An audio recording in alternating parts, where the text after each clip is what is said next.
We are live now from Emerald City, Seattle, Washington, the UFO, Bigfoot, and paranormal hotspot of the Pacific Northwest. And you, listening in from around the world, this, my friends, is Spaced Out Sunday. And I'm your host, Michael W. Hall, the paranormal lawyer, occupying the captain's chair tonight for SOR headquarters. Welcome to tonight's show, including all our listeners on the digital side at Revolutionary Radio. And don't forget, you can always find our archives for free at youtube.com/spacedoutradio. Just do us all a favor and hit that subscribe button. Our website is spacedoutradio.com, where we have a plethora of features where for you to include the rocking out of some of the Bumblefoot music we have there. Shop at our Spaced Out Radio store and catch up on the SOR Newswire and so much more. Tonight's show is brought to you by CHIVE Charities. Help us make the world 10% happier by donating to CHIVE Charities today. You can find them on our website.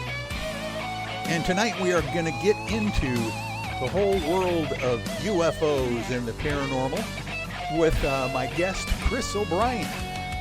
And his website is TM... Well, we're going to ask him, because I think that's his spaced out, his Skype thing. I'm going to get his website for you in just a moment. But before we get into things with Chris, we are fortunate also to have an up-to-minute UFO sighting reports from my good friend and longtime colleague, Peter Davenport, the director of the National UFO Reporting Center. So let's bring in, first of all, Chris. Are you there, buddy? I'm here. All right. Well, welcome to the show. Welcome to our maiden voyage here on Spaced Out Sundays. Thank you for coming on with me. Yeah, it's good to be here, and good also to get a chance to catch up with Peter. And that's what we're going to do right now. How about that? Peter, are you still on the line? I'm still on the line and been listening to you from the very, very beginning. Oh, wonderful. Yeah, if you can put that microphone right up to your chin there, we'll be able to get you as same level as Chris, I think, there. So, yeah, Peter, well, first of all, Chris, why don't you go ahead and introduce Peter for some of the folks out there who might not know who he is, and I will back you up if you'd like. Okay. Anybody that has any passing interest in UFOs and UAPs, AAOs, whatever abbreviation you want, if you're at all interested, you should know who Peter Davenport is. For decades, he has been manning the desk at the UFO National Reporting Center. He is really one of our unsung heroes. It's got his finger on the pulse of UFO sightings, and has been doing yeoman's work for many, many years, documenting as best he can quite a number of, I'm not sure how many sighting events we're up to now, Peter, but it's got to be in the 100,000 range, I would think, at least, over the year. And Peter is one of my real heroes, because not only does he provide such a wonderful service by having the National Reporting Service, but he also allows that data to be available for people that are doing research work and people like myself who might be interested in going back and looking at trends and patterning.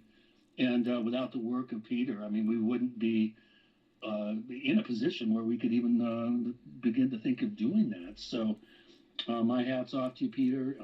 One of your biggest fans, and I really urge everybody to, when they have an experience, write down the details of it and immediately go ahead and contact Peter and file a report. Well, thank you for those kind words, Chris. This is double honor tonight, Michael and Chris, when I accepted your invitation, Michael, to appear for a few minutes at the beginning of the program, I had no idea I would be on with the celebrated Chris O'Brien. I can return the nice compliment he paid to me a moment ago and say this is really exciting. Something that he doesn't know. I think, Chris, am I correct in saying that you investigated the mutilated horse case near Alamosa in 1967, either at the time or subsequent to it? Subsequent to it, yeah. I actually became friends with the owner before he passed in 2002.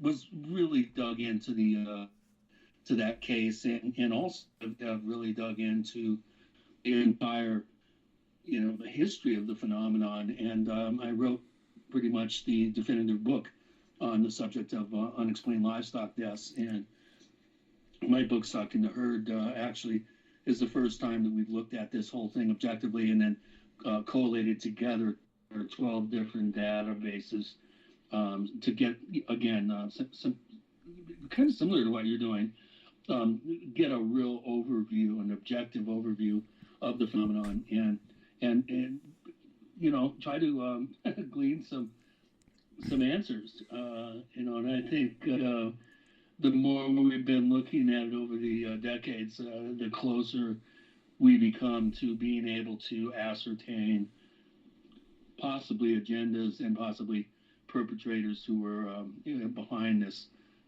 real head-scratching. The reason I ask, I think you and I talked once before. It was in the late 1990s, if I'm not mistaken. And I was thrilled to be on the line with Chris O'Brien. I had heard of you, but I don't think up to that point we had talked. But what I'd like to share with you is, interestingly and ironically, in summer of '67, I was a wrangler near Pueblo, Colorado. It was my summer job between my sophomore and junior year in college. And one Saturday morning, I happen to remember the day, our boss, who was a horseman in the extreme, came to us 5 wranglers and said, gentlemen, I want you to keep your eyes, and this is probably late June of 1967, just a couple months before the Lady or Tippy mutilated horse case, if I'm not mistaken. Yeah, Snippy, yeah. And he came to us and he said, gentlemen, I want you to, when you're out on rides, I want you to keep your eyes open because all of our neighbors are reporting that their animals are being mutilated by, he assumed it was human beings, by bad guys. But it raises the question of whether the mutilation phenomenon may have been taking place in various points of Colorado throughout that summer. It wasn't just an isolated case. I can give you the facts of that conversation offline when we're next in touch, if you would find them useful for your work. Yeah, absolutely. There were quite a number of cases reported in Canada, around Ontario, over by Gallipoli, up the Ohio River Valley, in I think West Virginia and Ohio. There were some cases in South America. There were cases in Australia in the late 50s. There was cases of swine being mutilated and abducted in the late 40s. And the earliest known of cases, which were hundreds of sheep, were mutilated in and around London in the late fall of 1605 into the winter and spring of 1606.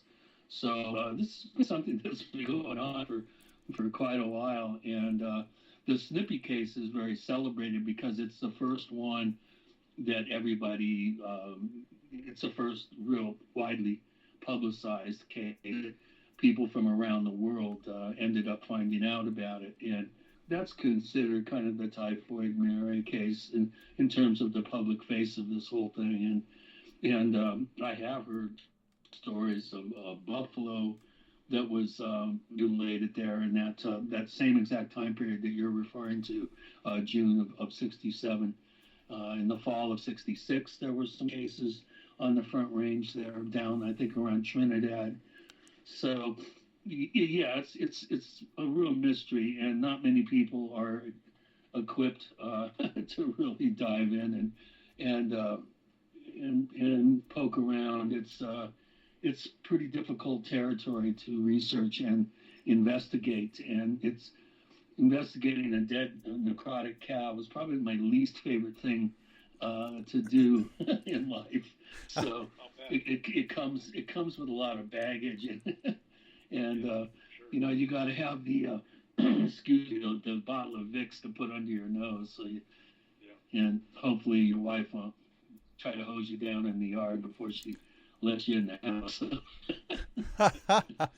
Oh my! It's not for everybody.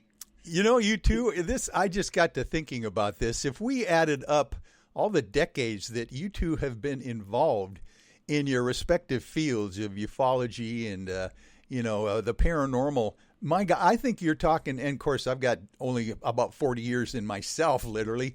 We got over 120, maybe even more than that, years in this field. So this is going to be an interesting show tonight. Yeah. Our mental health should be checked. Over our addiction to this field. Well, there you go. And for sure, Peter, thank you, Chris, for that awesome introduction of Peter, by the way, because it's not so often that we get to have icons like yourself introduce each other, and I thought that would be kind of fun. So good introduction for Peter, Chris, on this one. And Peter, we're going to allow you to do whatever you want with the rest remaining of a few minutes we have here until the bottom of the hour to regale us of what you want us to know. Maybe if there's anything new out there that you want to report on, or whatever. We're at your disposal. Well, I appreciate the generosity, Michael. I'm looking at a case that I would like to share with our audience and with Chris tonight, because it takes me back to New Hampshire, where I lived in the mid-'60s, where my career in ufology really began. And this is a sighting that took place on the 24th of February, just last month, in Chester, none other than Chester, New Hampshire. And that's probably not going to mean too much to our listeners, but it means a great deal to me, because I used to go through Chester on my way to Exeter to investigate the very dramatic sighting that occurred there on the 3rd of September. But a lady, it's a female witness, says that she was driving on a highway that would have taken her through Chester, and she looked up to the right as she was driving southwest, and something in the sky caught her eye. It was a flash or a movement, something along those lines. And she glanced up at it to get a better field of view, or better view of it with her central vision.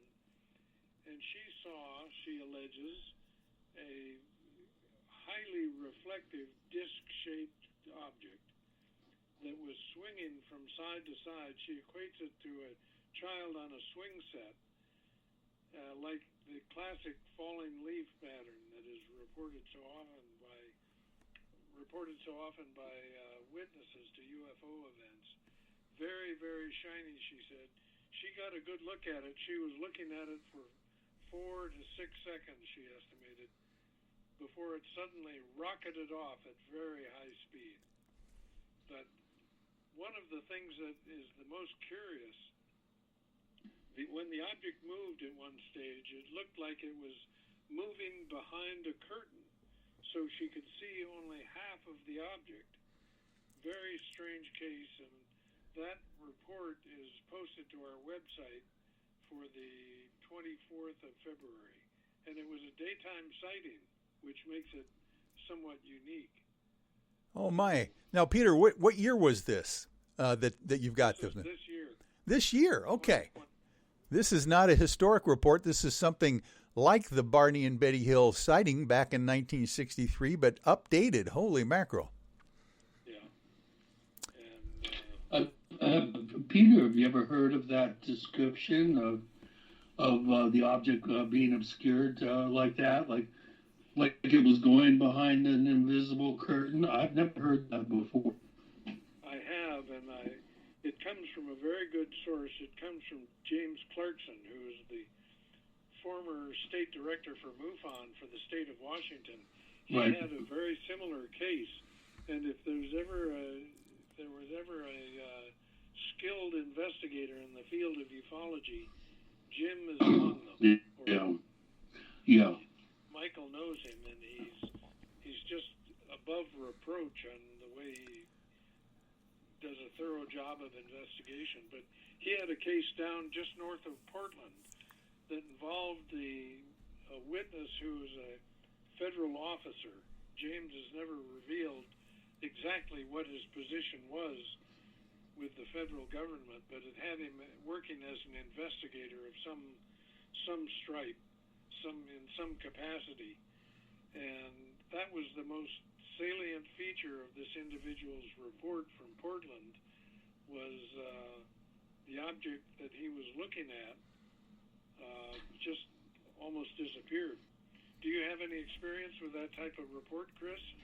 Nope, I've never heard of that before. It's a really interesting wrinkle that it's really difficult to come up with a ready explanation to explain that particular detail, unless there's some sort of cloaking mechanism or some sort of atmospheric condition, possibly.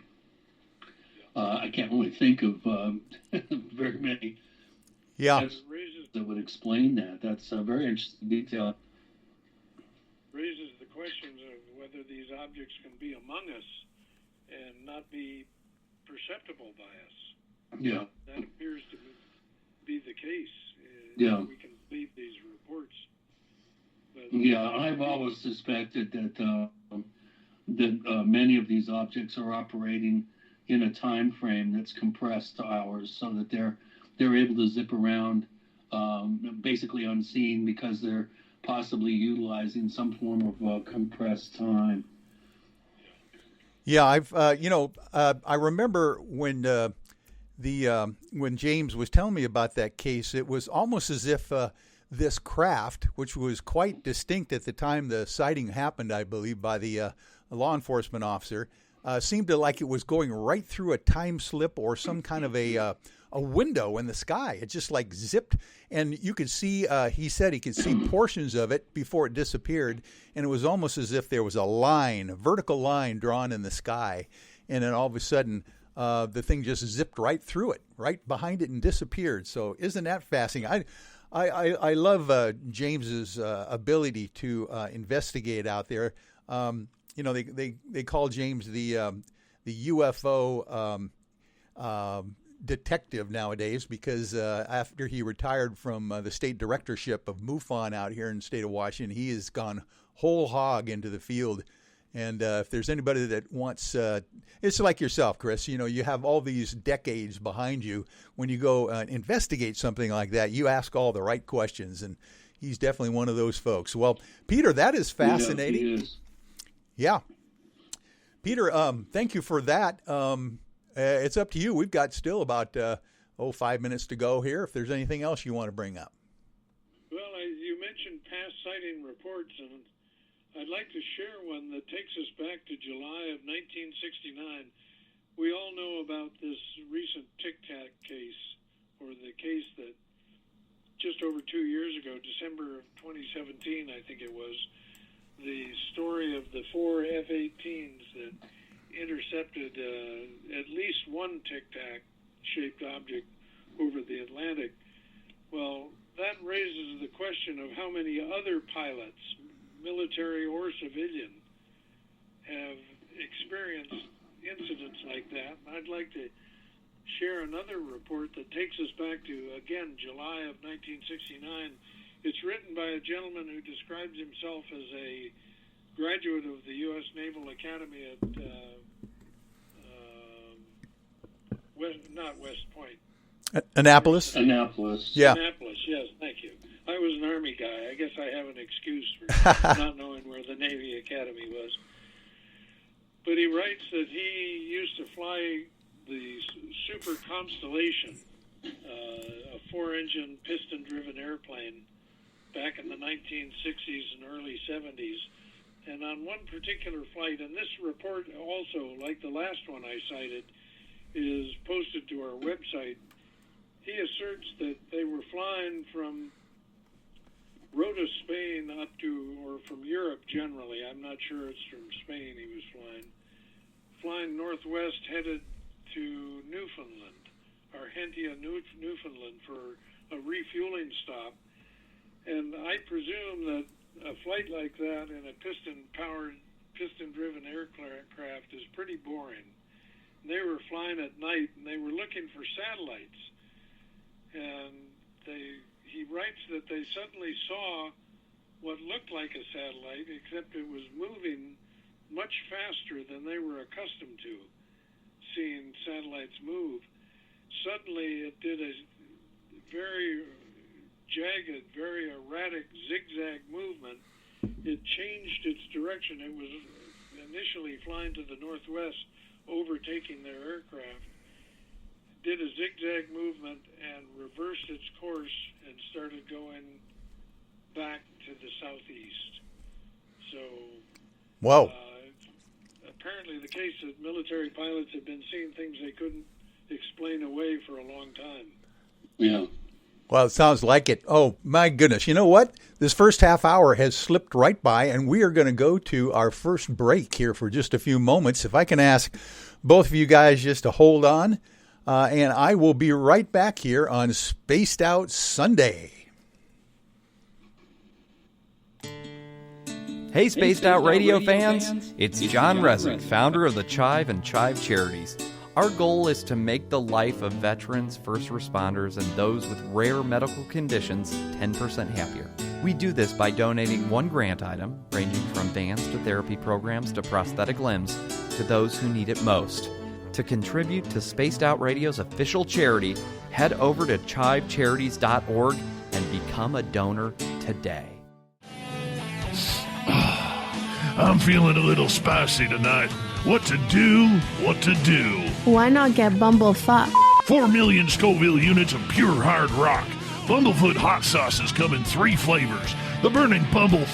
Tone it down a bit with Bumblelicious and throw the sauce on everything. Spice it up. Bumble me, baby. Bumblefoot hot sauce. Get it today at kajans.com. At spacedoutradio.com, we are keeping you up to date on all the news with the SOR Newswire. Captain Shirk leads the team that is bringing you the news of the day and exclusive stories on everything paranormal and supernatural. It's free to read, it's updated daily, and it's right there for you. The SOR Newswire is a one-stop shop for the news of the day. Check it out at spacedoutradio.com today.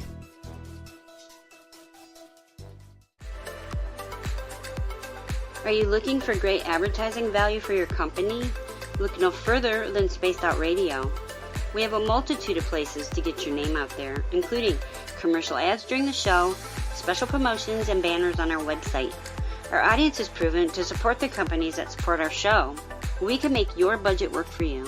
So for more information, please contact us at sales@spacedoutradio.com.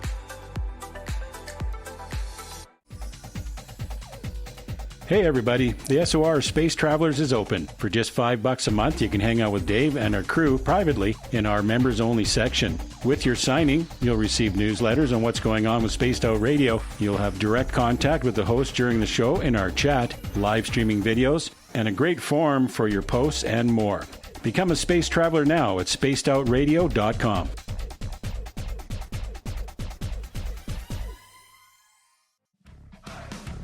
Are you addicted to the woo? Good. Me too. This is Dave Scott, and you can woo it up with me every Monday through Friday, starting at 9:06 Pacific, 12:06 a.m. Eastern, for 3 hours of great entertainment in the subjects you love. UFOs, ghosts, cryptids, intuition. Yes, we hit it all 5 days a week. Look for us at spacedoutradio.com, where together, my friends, we own the night.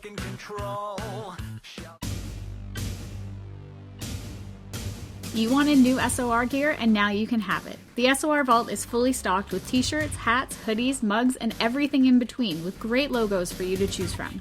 So head on over to spacedoutradio.com, click on the SOR Vault, and go shopping.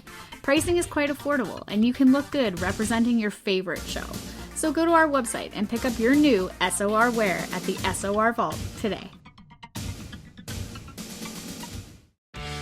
Need that weekend supernatural fix? Look no further than Spaced Out Saturday right here at spacedoutradio.com. I'm Stacey Edwards. And I'm John Edwards. Each Saturday night, Stacey and I are going to bring you the best in paranormal, cryptids, UFOs, you name it, and we're going there. It's all about the experience and to share the knowledge with all of you. So tune us in every Saturday night on Spaced Out Saturdays, starting at 9:06 p.m. Pacific, 12:06 a.m. Eastern, only at spacedoutradio.com. From the heartlands of Canada to beards around the world, we know how to take care of you. Fill your follicles with the Mighty Moose Beard Oil. All our oils and balms are handmade and 100% natural ingredients because we care about your beard. And hey, use the promo code SOR2019 and get your Mighty Moose Beard Oil today. You can check us out on our website, mightymoosebeard.com.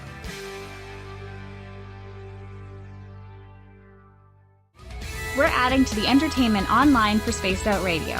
I'm Amber Beckrud, and I want to invite you to subscribe to our YouTube channel and check out Cryptid Tales, where I will take you on a journey into some of the strangest legends and lore from around the world, relaying the stories to you of the strange creatures and experiences that people have had throughout time. You can find Cryptid Tales at youtube.com/Spaced Out Radio, and while you're there, don't forget to check out our free archives and leave a comment. See you there. Cold drinks, great food, and the best music in Vancouver. The Moose Vancouver is the place to be, open until 2 a.m. nightly. Everything on the menu starts at just $6.95. Who serves food that cheap anymore? At the Moose, you'll never know who you'll run into. Rock stars, actors, athletes. It's the place everyone wants to be. So join us at the Moose Vancouver, the official party bar of Spaced Out Radio. Hello everyone, this is Ryan Stacy from the Experiencer Support Association, otherwise known as TESSA. We're glad to team up with Spaced Out Radio to help investigate your experiences on the SOR Sightlines Report. Together, we'll investigate the strange sightings and occurrences you've had. We're looking for answers just like you. So fill out a Sightlines report on the Spaced Out Radio website and let's figure out what's going on together.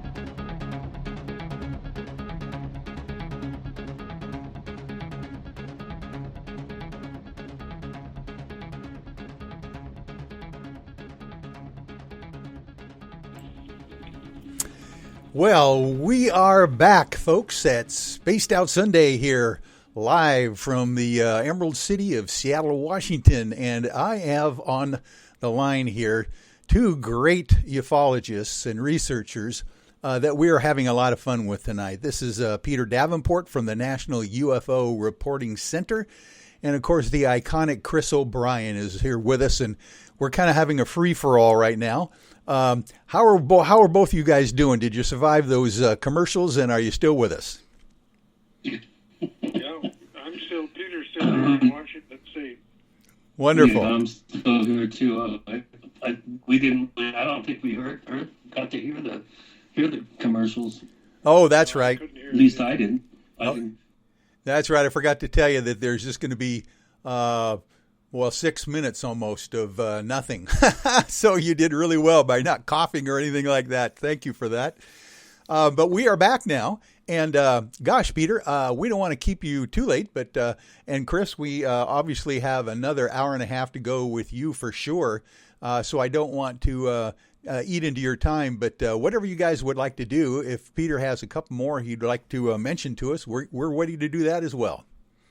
Well, you've been very generous, Michael, and let me say, I didn't say it earlier in the program, but it's high honor to be invited to be a guest on a program, the first night of the host's appearance on a new program. So I feel honored to have been invited. I have many other reports, but I'm looking forward to hearing what Chris has to say. He's your featured guest tonight. And I might just bow out at this stage and tune in the program on the internet and listen to you that way.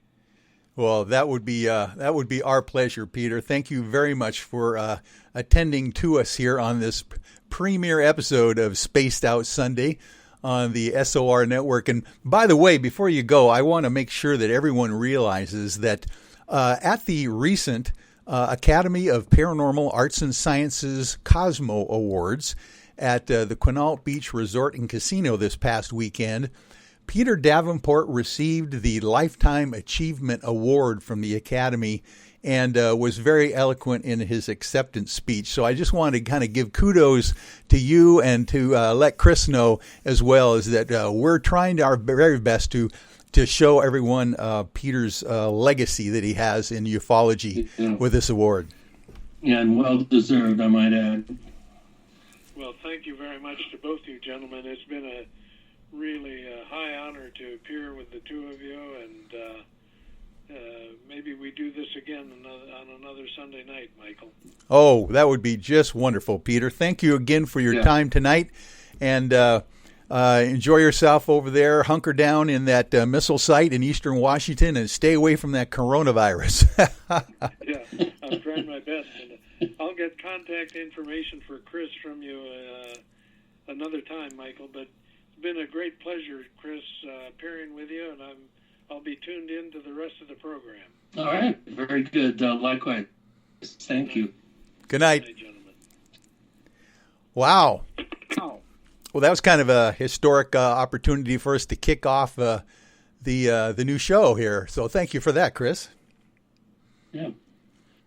Yeah, exactly. I think it's. I think it was fun to Peter and get a chance to say hello. It's been a while since we spoke, so that was a great way to get back in touch. And I've been so busy on working on various projects that sometimes I kind of hole up and disappear for a while when I'm working on things, and try to stay out of my own way. I mean, that's a full-time occupation, but trying to stay out of everybody else's way, that sometimes is important. Well, you're right. And one of the reasons why I moved from Colorado. Oh, I'll bet. Yeah. Well, listen, let me give you a formal introduction here to our main part of the show here. I want to read a little bit of your bio for folks who might not be knowing how iconic you are.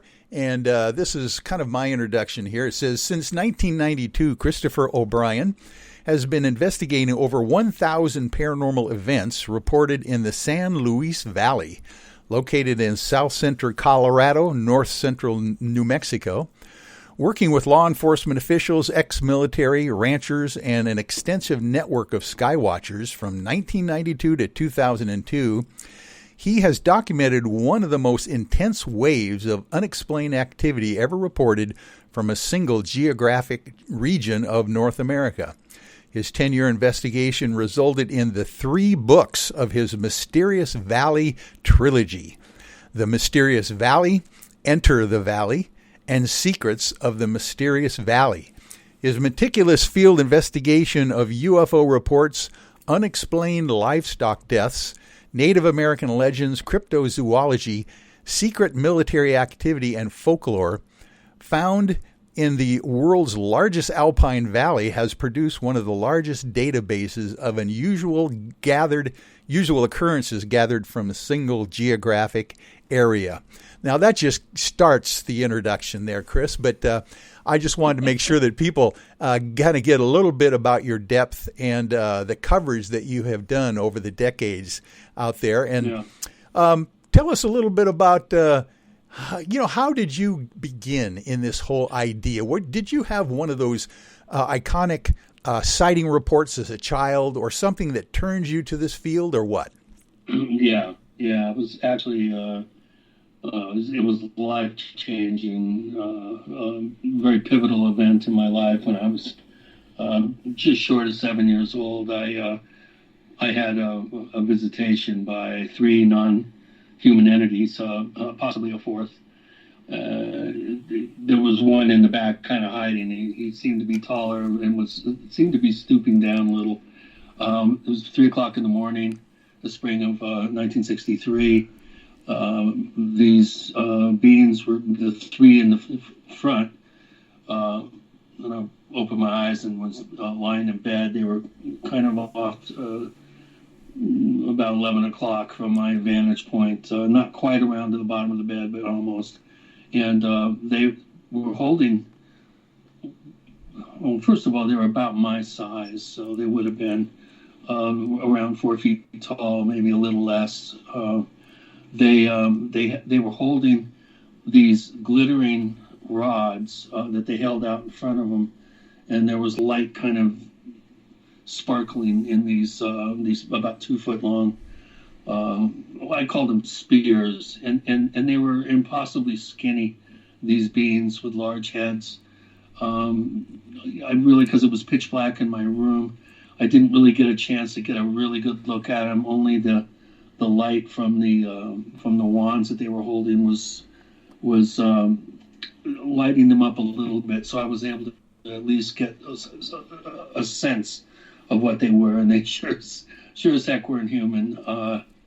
They were humanoid, but they weren't human. Yeah. Ended up. It was a bit of a little drama about they seemed to be heading off, and when I tried to run up to my parents' room, and I ended up going next door to the neighbors to see if they'd let me in so I could call my parents. That didn't work at my first neighbor. I went to the next neighbor, and the long and the short of it is I ended up, I don't know what happened after the second neighbor's house. They got me outside, and by the time they opened the door, I wasn't there, and so they called my house. They recognized me, and my sister answered the phone, and then she put on her robe and started running around the neighborhood trying to find me.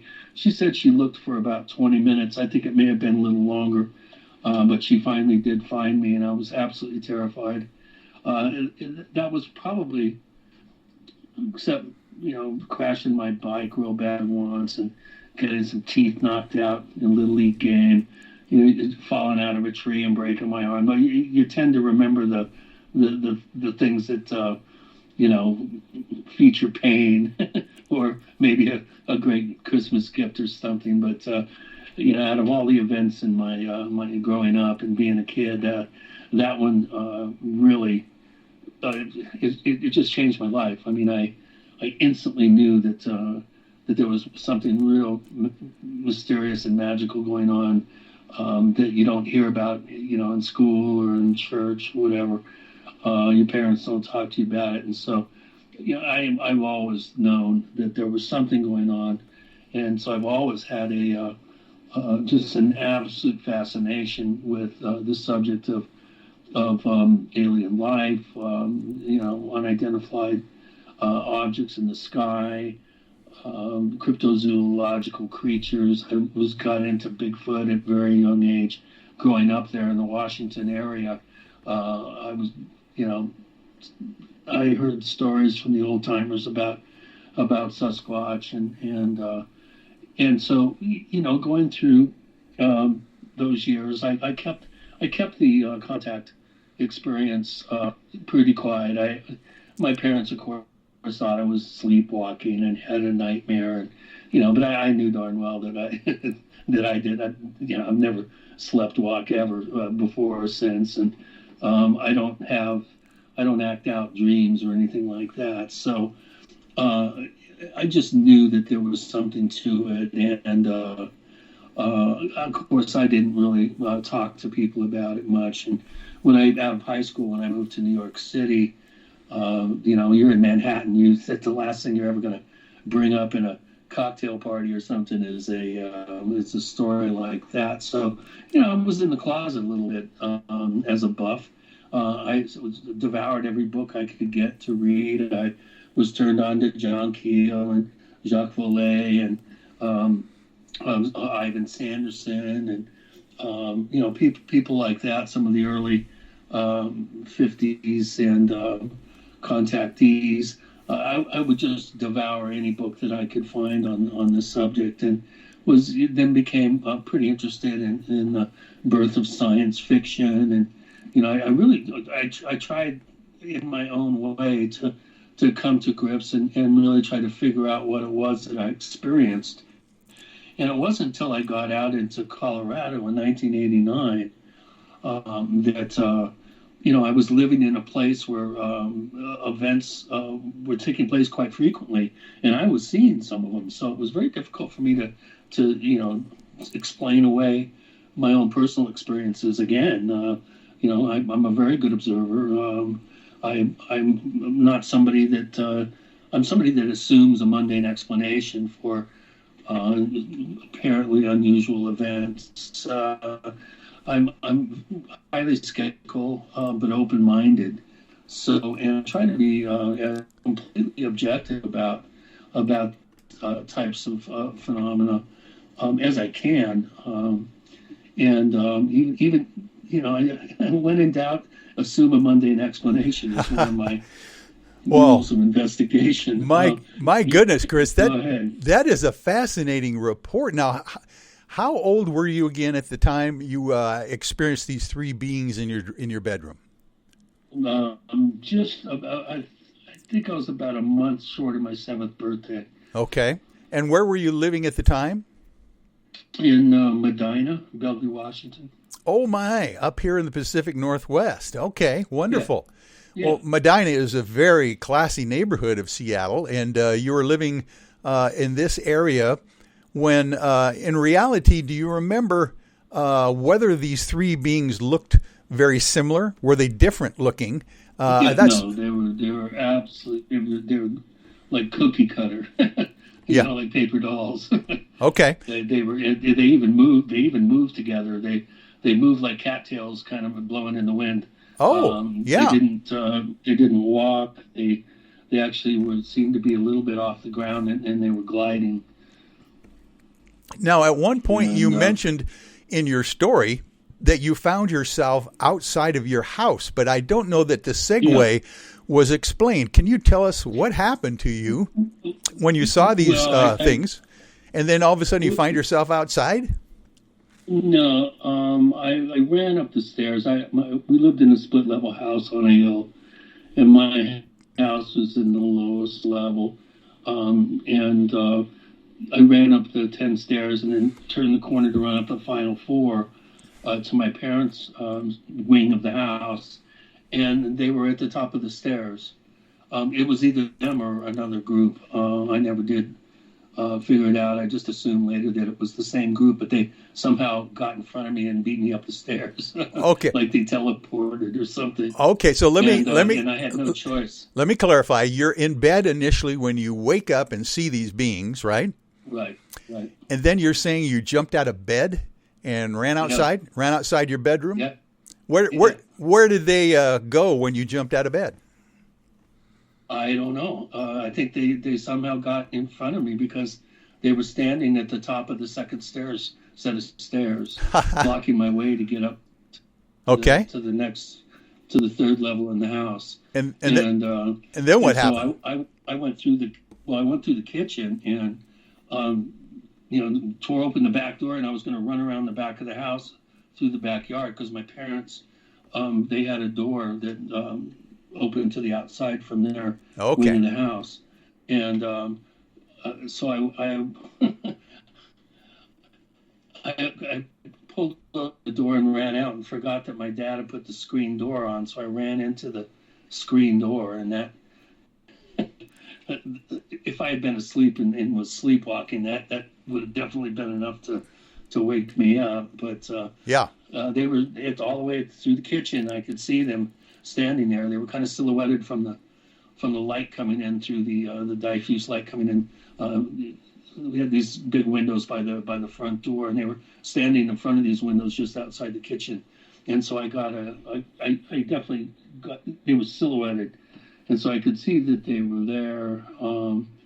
So like I said, I ended up running next door to the Richards and then to the Barkers, the neighbors on 2 houses down. And I ended up 5 houses away out on a porch when my sister finally found me. And I was so freaked out. Of course, I refused to go back down in the basement and go to bed. So she said, well, she was 18. And so she says, well, you can stay up here with me. And so I fell asleep kind of with her holding me. And she told me a number of years later that at night, she said, you were so freaked out that you tried to nurse me. Wow. So, yeah. Just to give you a sense of how terrified I was. I mean, I really got rocked by that.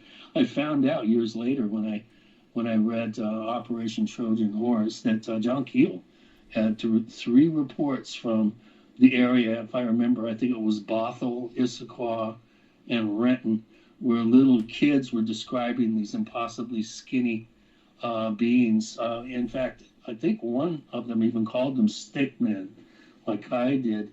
And it was during the spring of '63, the same time period when I had my event occur. So that was very interesting to get some validation that I wasn't the only one that evidently that had this type of visitation. They never tried to communicate. They seemed devoid of any real. They seemed like they were robots almost, biobots. They didn't seem to have any depth, both culturally or physically. I mean, it was so impossibly skinny. At one point, they turned sideways and practically disappeared, and I couldn't really even see them.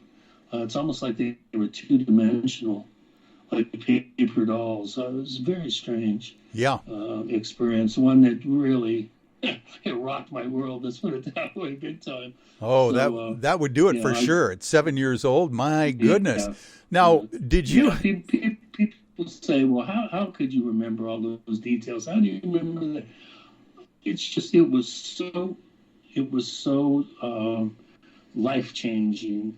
I remember everything as if it was yesterday. It's probably, like I said, and except for getting my teeth knocked out, breaking my arm, and a couple of bad bike wrecks and stuff. Almost fell out of a car one time. These are the things that you remember, and you tend to remember details when you have something that rocks you physically or psychologically. I think it imprints on your memory banks a lot more. Oh, definitely. Do you happen to remember with more depth? Do you happen to remember if you had any missing time experience during that event? Well, yeah, that's just it. The last thing I remember is the porch light coming on at the Barker's house as I'm banging on their door, and Mr. Barker evidently saw me out the window, and by the time he got into the hallway, where the back door was, and he opened the door, I was gone. And I don't know how I got from there to the Davises, which was 5 houses away on the other side of my house. Yeah. I have no idea how I got there.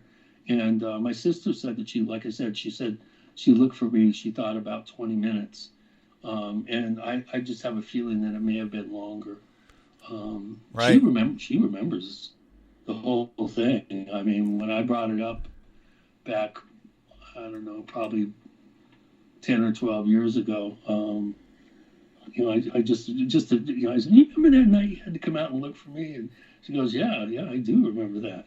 And I said, okay, just checking. Yeah. And what did I say? And she goes, oh, you said that these things were following you. So wow. She remembers it. So my little brother, I mean, God, he remembered it too. He definitely believed me. Because he knew that I wouldn't make something like that up. And when he said, you're just trying to, freak people out, or I forget what he said. Something about he kind of didn't believe me. And all I had to do was look at him, and he said, oh, okay. So just like a little brother would, I'm sure, huh? Yeah. I'm telling you, I was a pretty bright kid, and I have a very, very, as anybody that knows me can attest, I have almost a photographic memory. Wow. And for things that I want to remember. If I don't want to remember, I'll forget 5 minutes later. But for my work and my research and stuff, I'm pretty. I can still, at my age, I can still access information fairly readily. So I'm very lucky that way. Yeah. And your older sister and or your younger brother, have they had any similar experiences in their lifetime? No. Wow. My brother may have had one. Yeah. Again, we were still young. We had a shared experience that we didn't know the other one had, and it was pretty interesting. Again, it was a really weird green glow that was coming from outside, and I remember going down into the living room. We had this huge picture windows overlooking Lake Washington, and you could just see the top of the skyline, and then we were looking right at the old floating bridge there, Mercer Island. Oh yeah. And well, listen, Chris, we have to stop right here to take a quick break, and we're going to come back and maybe get that last tail end of sighting, but then we've got a whole lot more to talk about here in the next second hour. How about? So hang on. We'll be right back with Chris O'Brien on Spaced Out Sunday. Looking for creative ways to get your company out in the public? How about advertising on Spaced Out Radio? Our sales department is waiting to hear from you, and we can work around any budget. From commercial spots to banners to special promotions, there are many opportunities to get your name and product out to our SOR listeners. For a price guide and more information, please contact us at sales@spacedoutradio.com. If you like it hot, real hot, then heat up your meals with Bumblefoot hot sauce. Get your Bumblefoot hot sauce today. The sauce, Bumblelicious, and the 4 million Scoville unit Bumble. We're going in hot, real hot, coming out even hotter. Keep the milk nearby and tantalize your taste buds tonight. Bumblefoot hot sauce, available now at kajans.com.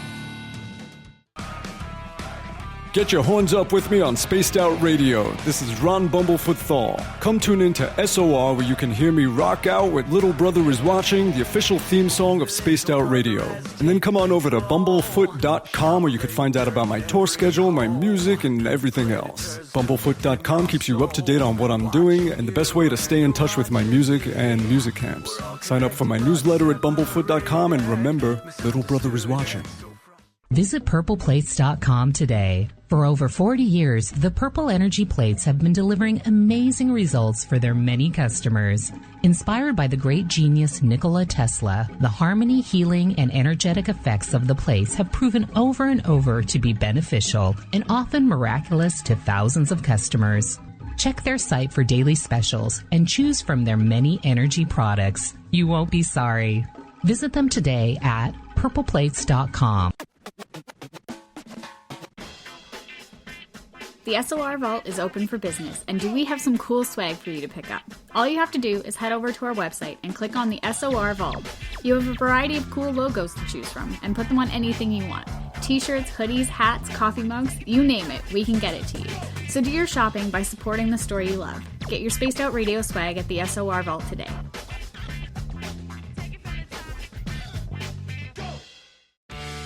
Hey everyone, I'm John Edwards. And I'm Stacey Edwards. Together we're taking over Saturday nights on Spaced Out Radio, where we're going to bring our own experiences of the paranormal and talk to the best people we can find to help bring you answers to your strange tales. We're here to entertain your need for weekend woo! So tune us in at spacedoutradio.com starting at 9:06 Pacific, 12:06 a.m. Eastern, where we can all get a little spooky together. Spaced Out Saturday nights right here at spacedoutradio.com.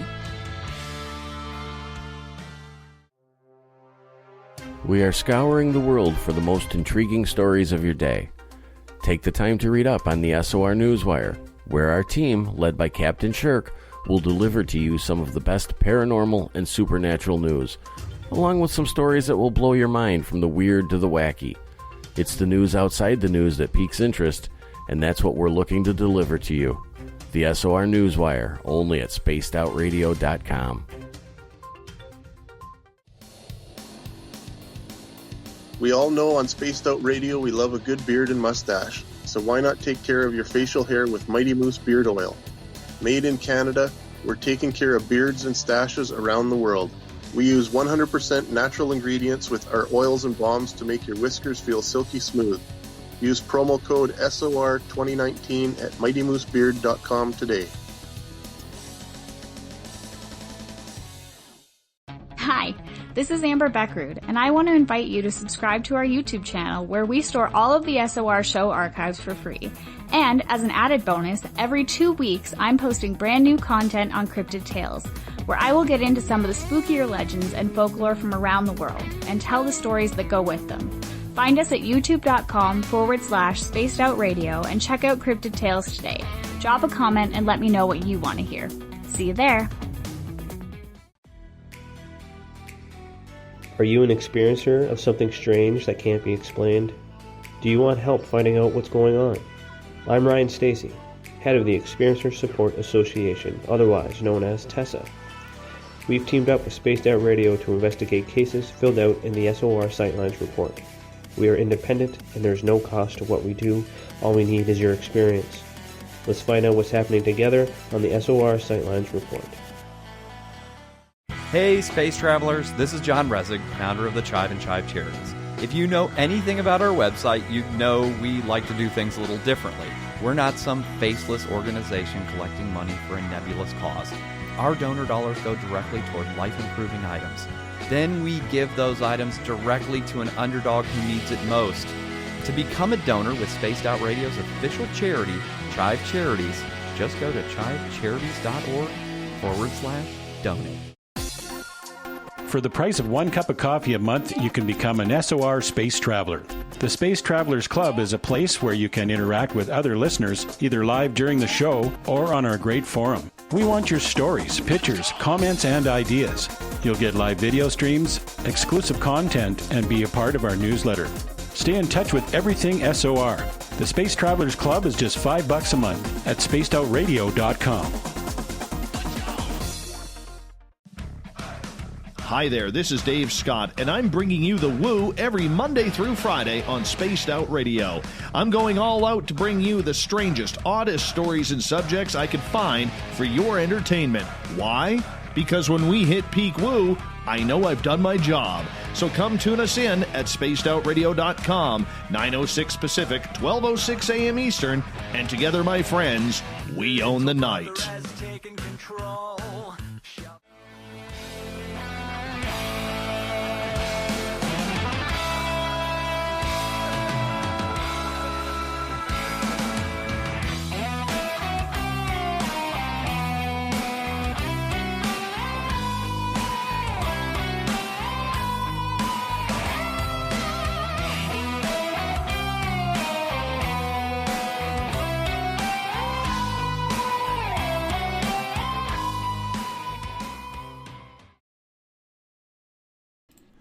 Well, welcome back to hour number 2, folks, of Spaced Out Sunday. I am your host, the paranormal lawyer, Michael W. Hall. Thanks for joining me tonight. We welcome back everyone listening in on our terrestrial affiliates, WQEE 99.1 FM in Noonan, Georgia, and UPRN 107.7 FM in New Orleans. And on the digital side, we are very proud to be on Revolution Radio. And don't forget, you can always check out our archives for free at youtube.com/spacedoutradio. Do me a favor, of course, and hit that subscribe button. Our website is spacedoutradio.com, where we have a plethora of features for you, including rocking out to some Bumblefoot, shopping at our Spaced Out Radio store, and read up on all the SOR Newswire, and so much more. So we are now back, folks, with my guest tonight, Chris O'Brien.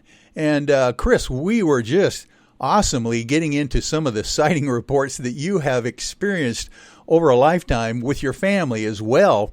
I don't know if you want to follow up quickly on that shared sighting that you had with your brother, but other than that, we've got a lot more to talk about in the next hour as well.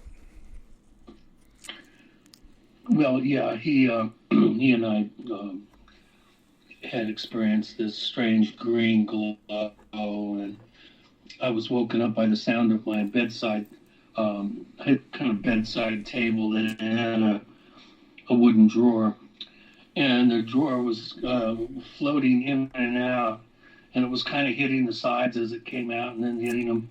So it was like a clunk, clunk, clunk, clunk, clunk, clunk sound, and I woke up and looked, and there's my drawer going in and out on its own. I found that quite unusual. And my brother, years later, mentioned that he had woken up one night back, when we were little, and he said there was this really strange green glow that was coming in. It seemed to be the light source seemed to be right over our house, and I remember thinking, wow, he remembers that too, because I didn't know that he had woken up and also had that feeling, the kind of strange feeling of having this green light pervading everything. So I think we may have shared that particular experience. I don't know anything else. I don't remember anything else that happened with that. All I remember is being woken up by the sound of my drawer going in and out on its own. Just wow. Go figure. And at that point, you were sharing a bedroom with your brother. Is that what you say? Yeah, we had bunk beds.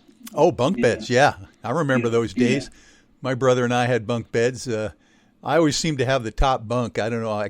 That was either good or bad. I don't know. But wow, what an experience that you have. Have you found, Chris, in your research over the decades in this phenomena that this thing kind of follows families or genetic lines in the experiencer field? I think there is a pretty good likelihood of that. I've had some very interesting cases that, in one case, went 4 generations, where it was kind of a tradition in the family to have experiences, contact experiences, and even some abductions that the grandma had, and it was a grandma, the mom, the daughter, and then her daughter.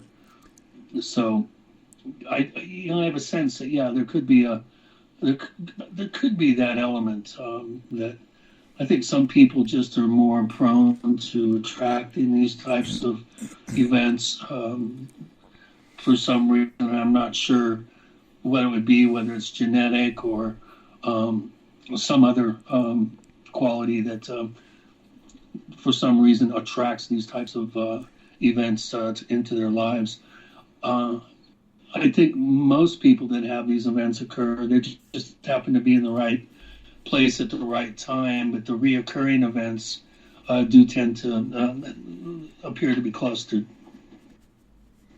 Yeah, I have heard this as well, Chris. The idea that now even the CIA, through one of their longtime scientists, Dr. Kit Green, seems to be it's studying experiencers at this point. They believe that there is some kind of brainwave signature, biological signature potentially, that follows experiencers from generation to generation. The idea being that they don't know if it's a cause and effect issue or whether people in a certain DNA signature are prone to these kinds of experiences, or if they have experiences, whether they were tweaked during a potential abduction experience and then their brain signature seems to be different. Have you... That's a fascinating study to me, to think that for some reason there is a small, potentially, group of our population that seems to have reoccurring experiences in this field. And you seem to be one of them, for sure. Yeah. I most of that, though, is location. If you live in a place like this San Luis Valley, you are way more likely to have some form of unusual event occur to you, and then more than one, and more than one type. That particular location, I would refer to it as a hotspot location, similar to some of the areas in the Pacific Northwest that are there, St. Helens, Mount Adams. Generally, the big volcanic peaks tend to be these hotspot areas. The northern side of Mount Rainier, around Hours Lake, there's been some pretty interesting things that have gone on there, off and on over the years. And then, around White Sands, where the Missile Range is in southern New Mexico, for instance, or around Mount Shasta, Pine Bush, and along just off the Hudson there, going up the Hudson River Valley. There's Moon's Arch, that area in, the Vermont, the Bridgewater Triangle, as Lauren Coleman calls it there in New England. There's a whole list of places that tend to be an attractor location for these types of phenomena. And if you live there, chances are you're going to have more than an average chance of having an unusual experience and sighting events. In the San Luis Valley, I saw as many as 5 separate events in a single day, for instance. Wow. We had, I got as many as 17 phone calls reporting, a number, half a dozen events that occurred, and that was in one day. Yeah. So a place like that, when there's a flap going on, it's hard not to see stuff. Well, put it that way. And it seems to me, Chris, that you seem to find yourself in those hot spots during your lifetime in different locations as well. It seems to me that you seem to be drawn to or experience those hot spots yourself. Yeah. I lived in the Sedona area in Arizona there, right below the Mogollon Rim for 14 years. And I saw a tic-tac, broad daylight, after I'd moved. I moved there in August 2004.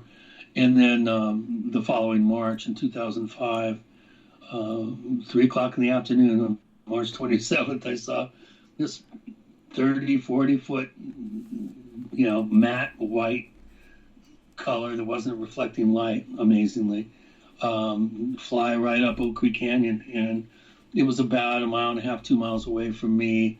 It was up about 1,000 feet. It was only going about, maybe 70, 80, maybe 90 miles an hour. There were 6 other witnesses that saw it. It was right in the middle of the Sunday afternoon. I had just gotten contact lenses for the first time and had the prescription that allowed me to see really well, at a distance, and which I later changed because I couldn't read anything up close. So I got a prescription that wasn't as good. But for those 3 or 4 days, I had 20/15 vision, and I was able to really get a good look at this thing and it looked like a giant, like a flying chicken egg or a Tic Tac. And I've mentioned this on a number of shows, and I remember, I think, reporting this to Peter, if I'm not mistaken. I'm pretty sure I gave him a report on that one. I also, I've seen a few things at night that don't conform to, your standard FAA lighting and that sort of thing. I've seen military jets chasing after objects. I've had reports of helicopters, and in one case, and F-16s in another case, accompanying a flying triangle that was seen by the sheriff of a county. My database, which is open, for anybody that's interested in it, has just a ton, hundreds and hundreds and hundreds of what I'd like to think are documented events and of unusual sightings in the San Luis Valley. But the valley is very unique in that it has a variety and intensity of activity that's pretty much unrivaled anywhere else. I've had the strangest things as a curandera, a brujo in training, while he's elk hunting, seeing a leprechaun. Just inexplicable reports from really good witnesses. Yeah. A lot of law enforcement, a lot of ranchers. The head of the Rio Grande National Forest, the head archaeologist, had an incredible sighting. It went right over the highway, changed his life. It's just, when you read my books, you really get a sense of what it's like to attempt to get your arms around, a flap of activity. I barely licked the tip of the iceberg. There's just no way even 3 or 4 of me could have kept up with the amount of activity that was going on. I just cherry picked and went after the stuff that, I'd finish one case and then take off on the next one, and just I tried to catch up, but so many cases in reports went down the river. Wow. There's only so much one person can do, Exactly. And so, yeah. I did have some help, but people generally have lives, and right. And a lot of times it doesn't include running around, calming people down that have had, unusual experiences. I joked sometime in the mid-'90s, I said, man, people call me an investigator and a researcher. I feel more like a shrink because people would start to call me and just say, look, I can't tell anybody else this. I can't talk to anybody about this, but X, Y, and Z happened to me. What, why? What do I do? Why me? Yeah. And well, listen. Before we get any hand-holding. Before we get any farther, Chris, let's make sure that people are aware of your website and your database and how to find these sighting reports if they want to. You wanted to give that information out? Yeah, sure. If you go to Our Strange Planet, one word, OUR Strange Planet. It is a strange planet. It's OurStrangePlanet.com. You'll find click-throughs to my suggested places to visit in the San Luis Valley. I've got a Google Maps thing that's got 60 or 70 places of note. You click on one, and a little drop-down description and photograph appears. And then my database link is on there as well. And also my UFO DAP project, where we're supplying triangulated detection systems with cameras and multi-instrument packages for people that are interested in doing their own hard science data investigation. If you live in a hotspot area, we've designed software and hardware packages that enable the average person to become a complete scientific monitoring station with accelerometers, recording gravitometer, recording magnetometer, complete GPS location, proximity data sent along the internet, and 3 cameras will focus in on a single event. We have, the motion tracking, motion detect motion and motion tracking software focuses in on the object, and then you have a targeting bounding box that stays on the object, and all your cameras will swing around and document the event. These are available now, and 20 years ago it would be $100,000 for something like this, but because of the cost of technology and the miniaturization and everything, it's the prices have come way down. So our entry level prices start around $500, and then the full blown system is about $5,000, and with 3 cameras and the MSDAU, the multi-sensor data acquisition unit, which has the magnetometers, the gravitometer, and the other. You can plug in other types of monitoring equipment. You can expand it, have as many as 6 cameras.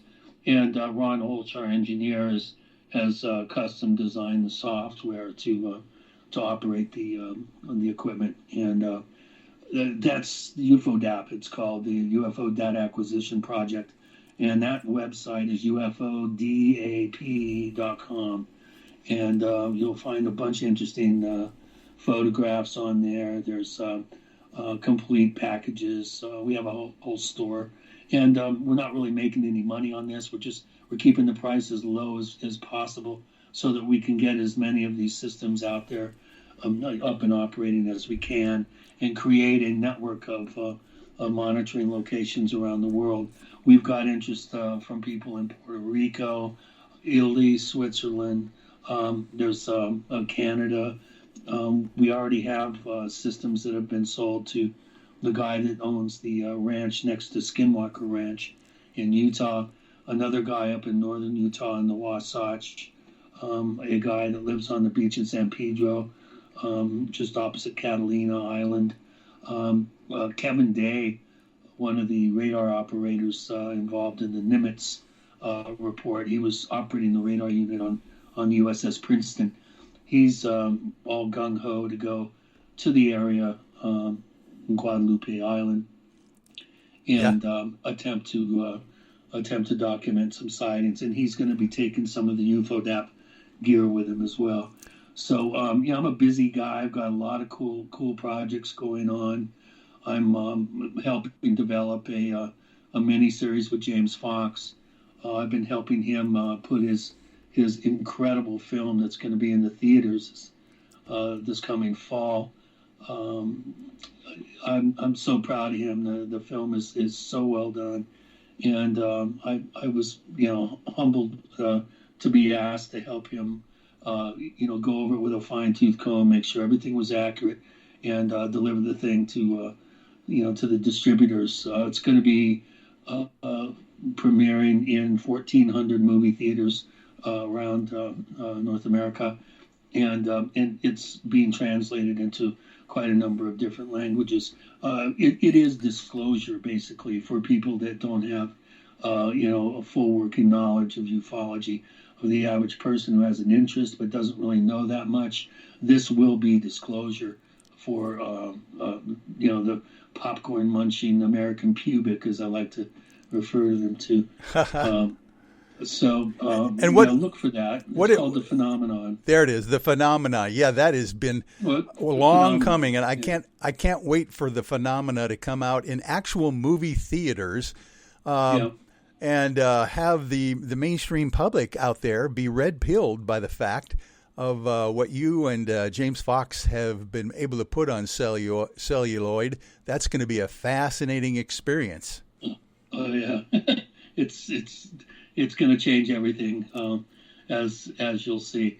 What we're doing though is he took so much footage. I mean, he went to China twice. He went to South America 4 times. He didn't use any of that footage in the film, so he has 17 terabytes of footage that we're going to then create a 10-part miniseries that will then probably be either bought by a network or a streaming service and put online. So there's going to be another 10 to 13 hours that's going to be produced to use that wonderful footage that he has and these great cases that he's documented.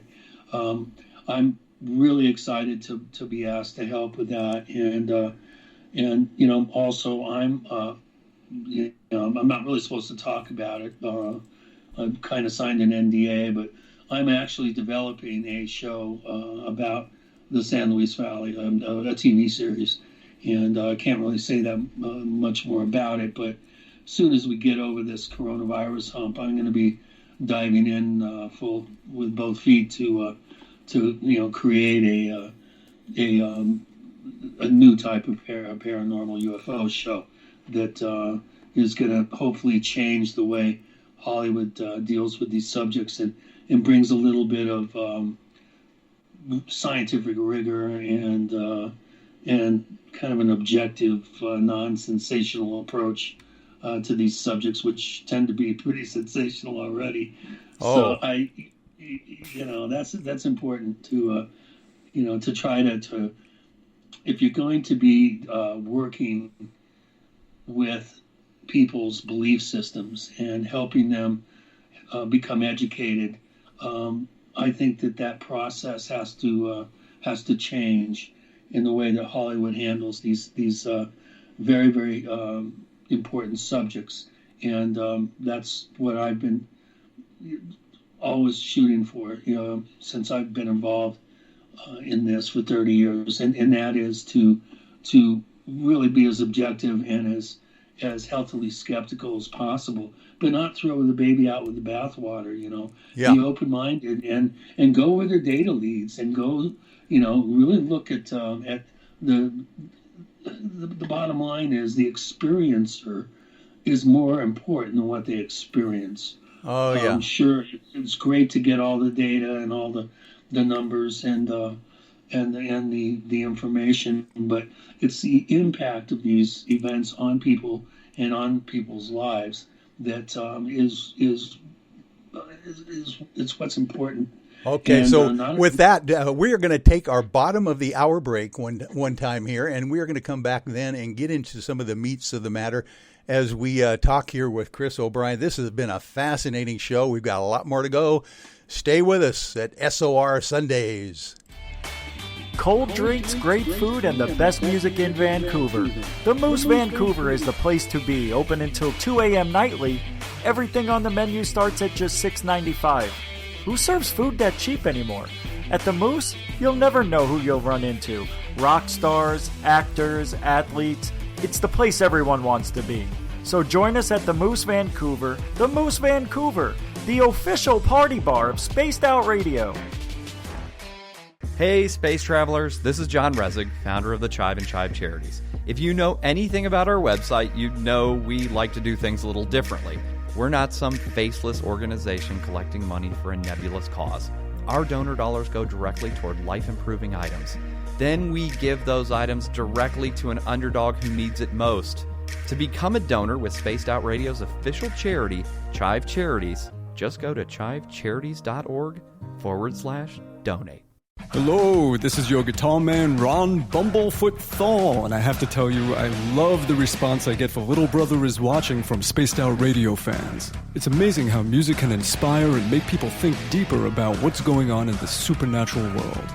You can head over to my website, bumblefoot.com, to check out my music, my guitar workshops, my touring, even check out some of the hot sauces that I'm working on. And make sure you keep on listening, because with Spaced Out Radio, you know Little Brother is watching. We're adding to the entertainment online for Spaced Out Radio. I'm Amber Beckrud, and I want to invite you to subscribe to our YouTube channel and check out Cryptid Tales, where I will take you on a journey into some of the strangest legends and lore from around the world, relaying the stories to you of the strange creatures and experiences that people have had throughout time. You can find Cryptid Tales at youtube.com/Spaced Out Radio. And while you're there, don't forget to check out our free archives and leave a comment. See you there.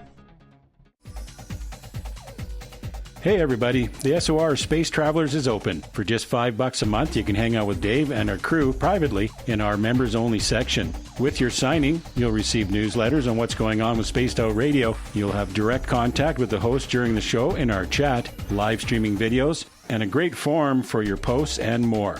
Become a space traveler now at spacedoutradio.com.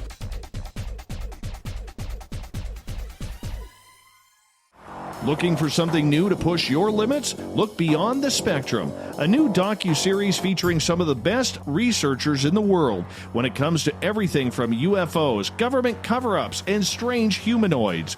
Truth seekers Stephen Bassett, Jeff Meldrum, Jack Kasher, and Stanton Friedman, among others, all chip in to bring their knowledge to you. Beyond the Spectrum can be found on Amazon as well as Tubi TV. Tell us what you think on our Amazon page. Are you looking for great advertising value for your company? Look no further than Spaced Out Radio. We have a multitude of places to get your name out there, including commercial ads during the show, special promotions, and banners on our website. Our audience is proven to support the companies that support our show. We can make your budget work for you. So for more information, please contact us at sales@spacedoutradio.com. At spacedoutradio.com, we are keeping you up to date on all the news with the SOR Newswire. Captain Shirk leads the team that is bringing you the news of the day and exclusive stories on everything paranormal and supernatural. It's free to read, it's updated daily, and it's right there for you. The SOR Newswire is a one-stop shop for the news of the day. Check it out at spacedoutradio.com today.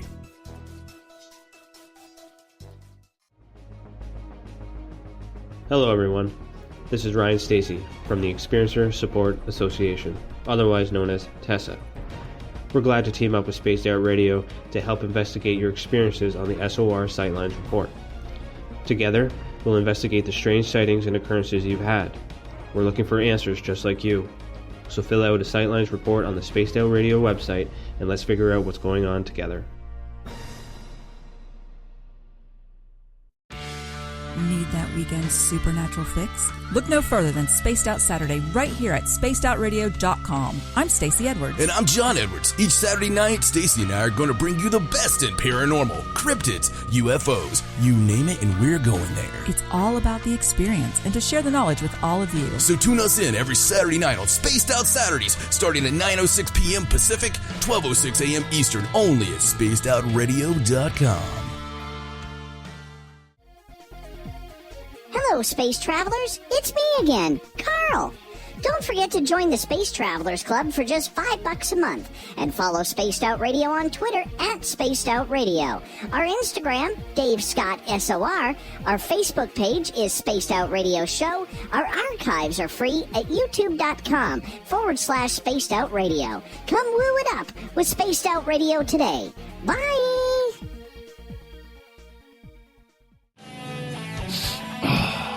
I'm feeling a little spicy tonight.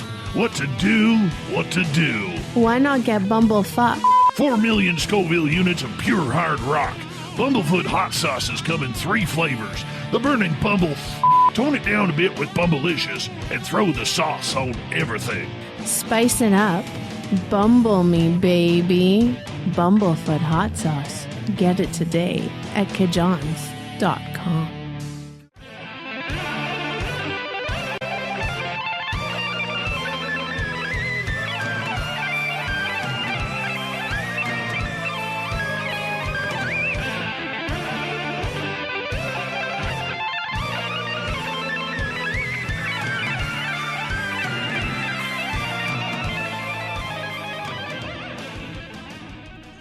And we are back. This is Michael W. Hall, the paranormal lawyer, coming at you on Spaced Out Radio Sunday. So thank you for being with us and enjoying this very amazing show that we have with our guest tonight, Chris O'Brien.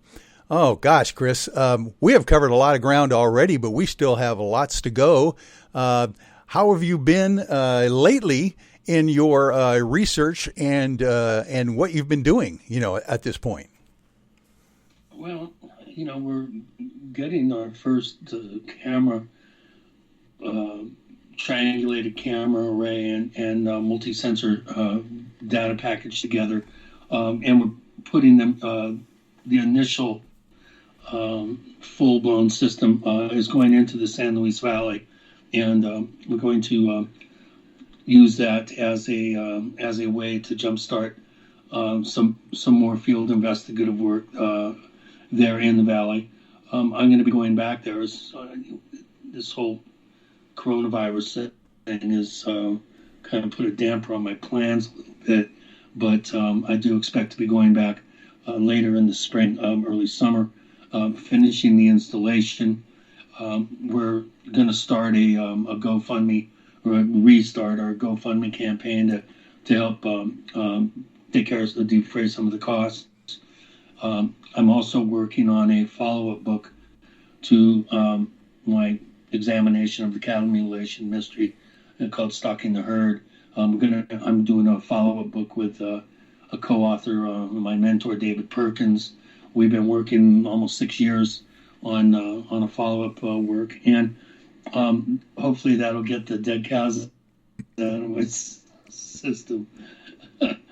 Like I said, probably my least favorite thing to do in life is investigate dead necrotic cows. So I'm going to start to kind of slow down a little bit and smell the roses, do a bit more writing, possibly do a bit more traveling for these media projects that I'm going to be working on. And, I'm really looking forward to just continuing along and attempting to get to the bottom of some of these mysteries. I really do have a sense that at some point data may help us overwhelm the mysteries. Yeah. If we can gather, irrefutable scientific data, it's going to be very difficult for mainstream science and academia to, call it into question if it shakes out with peer review and with the type of data collection apparatus that we have. We are very well situated to actually replicate data and potentially have that kind of holy grail of repeatable scientific events to compare the data against itself. So that's a real major goal that we have right now, and I've been doing quite a bit of media work, and this new television show is probably going to take up a considerable amount of time as well. So I've got a lot going on. I've also have been slowly compiling research for another couple of books, and it's just no. What's it say? A rolling stone gathers no moss. Yeah. Well, that's not you for sure. That's, by the way, you are involved in a lot of these efforts for scientific gathering of data with Kevin Day's group, the UAP Expedition group, going back out to San Diego area again. And I'm so glad to hear that your DAP project is going to be incorporated into Kevin's project as well. I happen to represent Kevin and the veterans out there from the USS Nimitz myself. I'm on their board of directors, so I can't wait to get that stuff out there on the ship with your triangulation possibilities and the data that you're going to be able to gather. And indeed, that's what it's all about, being able to peer review some scientific data that would corroborate what the military, the Navy, and the Air Force has been telling us all along, that these indeed are UAP, unidentified aerial phenomena, and we don't know what they are at this point. So I congratulate you on your abilities to get this boots-on-the-ground data that we can all use in this field. Well, I think it's something that's been a long time coming. Like I said, when I first started thinking about putting up a triangulated camera array and developing software and developing sensor packages and that sort of thing, it was cost prohibitive, and I just, without the internet, it would have been a completely different scenario that we would have to tackle. And now, with the internet and the ease of and the low cost of technology, and the cameras are way better now than they used to be. Our cameras are pan-tilt zoom.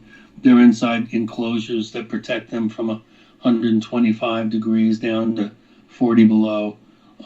So they're extremely robust, and we have, like I said, the software that has been customized and designed for this particular application. And Ron Holch, our engineer, he wrote well over 10,000 lines of code and spent 5 years developing the software.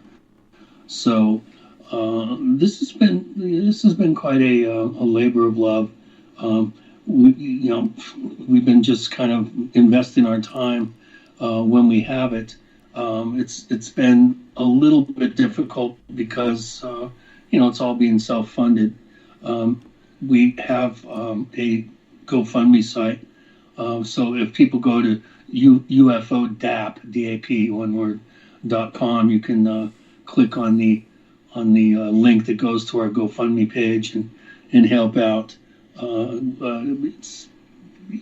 going to attempt to get these things, these systems out around the world, and then start collecting some usable data. And we're looking forward to getting the word out. We were just featured on Expedition Unknown After the Hunt a couple nights ago on Discovery Channel. They showed Ron explaining how the equipment works and doing some tests with it, showing the ability of it to triangulate, and it's got GPS on there, so you'll be able to get an actual flight path on a map, and complete with azimuth, altitude, speed, size, and at night hopefully we'll be able to split up light into spectra, so we'll be able to get light spectra data and other things. It's a little dry and boring to some people, but it's pretty exciting to anyone that has a real interest in how these phenomenal events can be captured in terms of data, and then interpreting that data, getting the right people involved, putting the right team together of scientists who can then take this data and run with it and publish. That's ultimately what our goal is. And we have a radio astronomer in Italy who's interested in setting up a system. So we are attracting some pretty interesting scientific organizations and individuals, scientists. Robert Powell's group, was it SCU, I think, down in Alabama. They're interested in obtaining a system and having it set up in Puerto Rico, in a hotspot area down there. So this is the logical next step in scientific ufology. Unfortunately, up until now, it's everything has been fairly anecdotal, as Peter can tell you. Getting reports, logging them, and doing some follow-up work to ascertain their veracity and the witnesses' ability to remember correctly. You have the garbage in, garbage out scenario that you have to contend with, but data collected and filed in that manner can only get you so far. You might be able to glean some patterns. You might be able to look for trends and other things, but it's only when you start to put numbers on it and start to measure the operative technologies and energy that's being expended, for instance. Yeah, that's when you really start to close in on defining once and for all what these things are and why they're here, possibly, and really get this thing out of the realm of the amateur into the realm of the professional scientist. I think that we've turned a corner of sorts a couple years ago with the announcement of the Tic Tac event. Those videos were actually released to the public through Christopher Mellon, who was the Assistant Secretary for Intelligence for the Department of Defense. Now, that's a pretty highfalutin guy to be, saying, well, I think it's time for some of these things to start to be put out there in the public, and we need to really start being honest with our constituents and telling them that yes, we are interested in these things. Yes, they are a concern. Oh, exactly. Yes, they have national security implications, even if they're not from another star system. If they're, some other country has access to this kind of technology, then that would be a little worrisome, I would think, for the powers that be. Yes. So I think we've turned a corner, and this is really good. I think the ridicule factor is slowly being dampened down, and I agree with you. Efforts like UFODAP and as a matter of fact, let me jump in here and confirm that Josh Gates' Expedition Unknown or Expedition X After the Hunt show on last Wednesday night was a fascinating episode. I was on that episode myself as one of the witnesses that they showed on that episode, and I was fascinated watching Ron's explanation of this tracking gear that he was able to. Matter of fact, as they showed on air, the actual tracking of the unknown and the drone that the objects were capturing over Mount Adams with his gear. I can't believe. I would like everyone to go to that show, Expedition X After the Hunt, and be able to see how this actual scientific gear works. It's very fascinating. Yeah. Well, it's historic, and I think a lot of people have kind of forgotten that no one's ever done this before. We are the first to ever actually pull it off. Jacques Vallée tried in the 70s. Ray Stanford tried in the 70s. They were able to get some results, but back in the analog days, the gear was a lot more expensive, and you didn't get the quality of data that you can get today with digital equipment. And so there's been a number of efforts that have been announced. I know Douglas Trumbull and Mark D'Antonio were attempting to get a similar type project together, and the folks, I think Mark Rodiger and Leslie Kane and some others, I think affiliated with CUFOS, they had UFO data that they were trying to get off the ground. Now that we've kind of already beat them all to the punch, we'd like to get these people to become involved and help us out. And we'd love to talk to Fran Ridge and incorporate MADAR into the systems. Right. MADAR has been around for quite a while. He has MADAR units, I think almost 100 of them that are spread around. And so we'd like to, work with people and become team players in all this. There's too many people that are trying to, make all this progress and do all these things by themselves and flying around as independent people that have, some of them may have some issues around proprietary subjects. Right. We don't. We're team players. Anybody that's interested in getting involved, we would love to talk to you. And our data is going to be transparent. We're not going to, keep stuff under wraps beyond the, your usual scientific protocols of not announcing your data until it's been peer reviewed, for instance. Yeah. So we really do want to do it right, and we think that there's more than enough, I think, enthusiasm out there right now for a project and an effort like this to gain some traction. And Chris, that brings up the question that I have in the back of my mind is, have you ever received any blowback from potentially deep state or people that didn't want you to have this data recorded? Have you ever had that problem so far? No, not around this subject area. It's only when I started digging into underground bases that I kind of ran into some potential problems. It's not the aliens that scare me; it's the people. I'll bet. Let's put it that way. Well, I don't believe in aliens.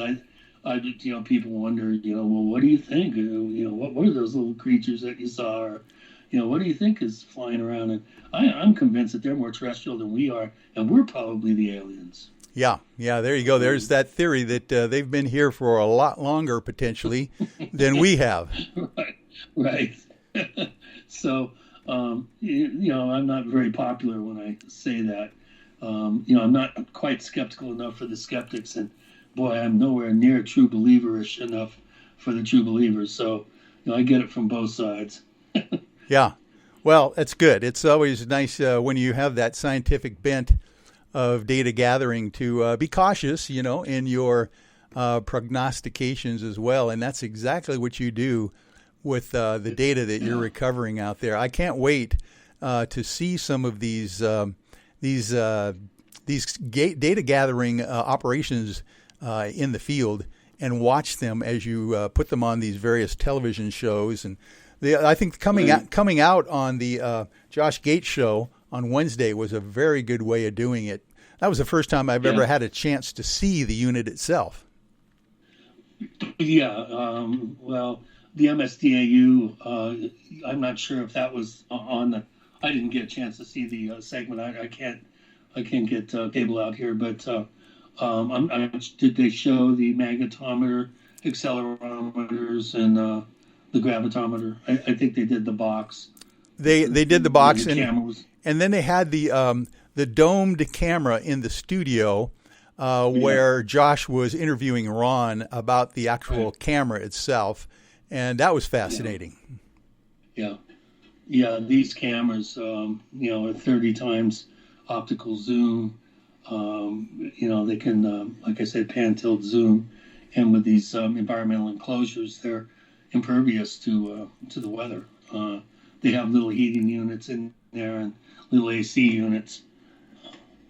So it's the technology is really, it's getting smaller and cheaper, and the quality is it just keeps getting better and better.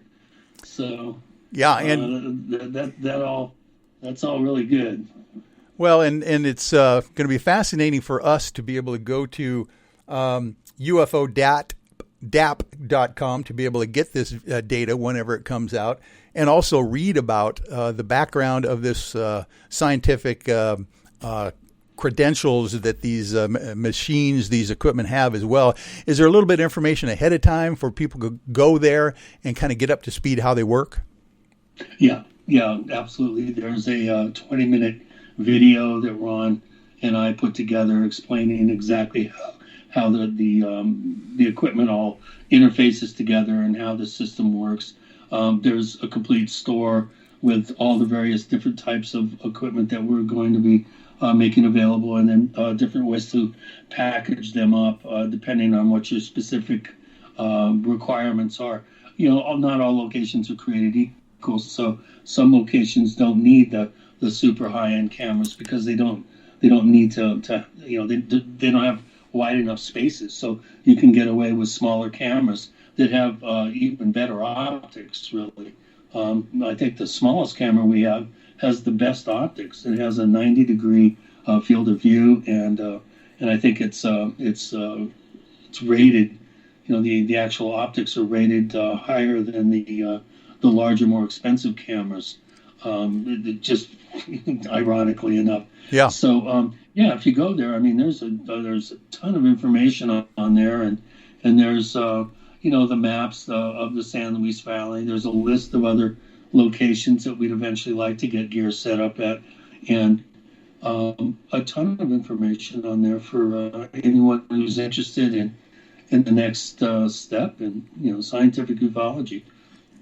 Well, it sounds to me that you've got the equipment that can be used in open spaces, like the San Luis Valley, of course, but also in enclosed spaces where you've got horizon and trees and even buildings potentially in the way. Right.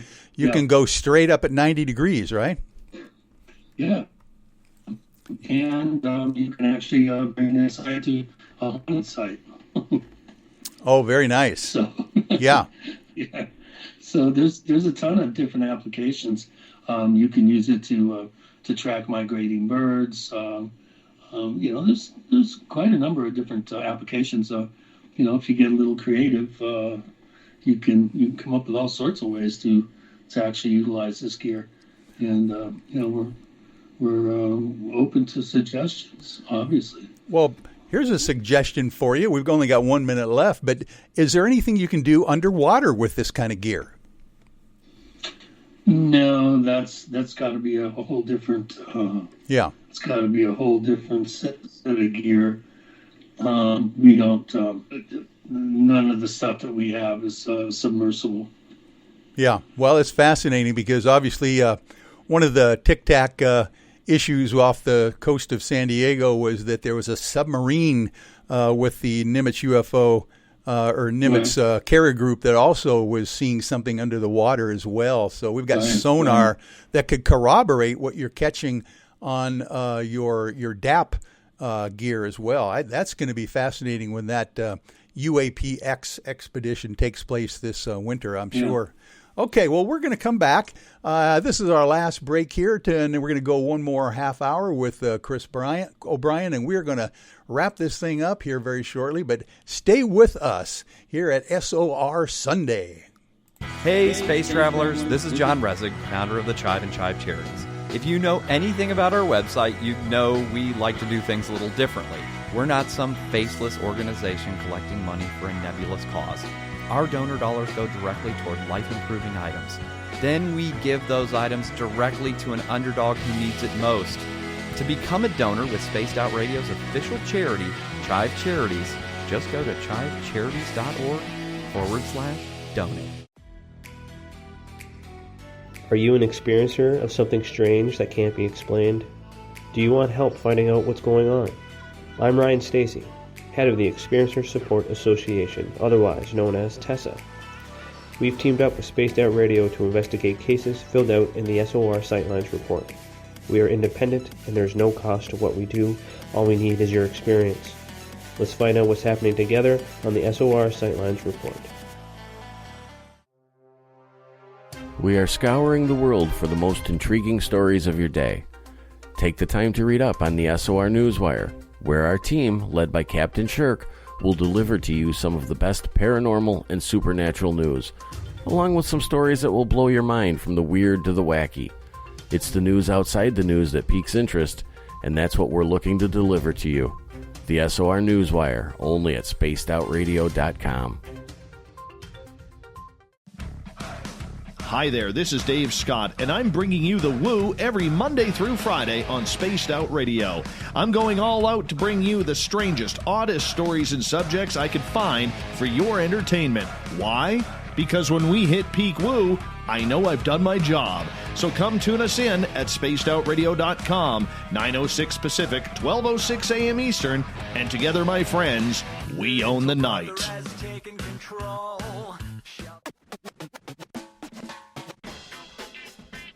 The SOR Vault is open for business, and do we have some cool swag for you to pick up? All you have to do is head over to our website and click on the SOR Vault. You have a variety of cool logos to choose from, and put them on anything you want. T-shirts, hoodies, hats, coffee mugs, you name it, we can get it to you. So do your shopping by supporting the store you love. Get your Spaced Out Radio swag at the SOR Vault today.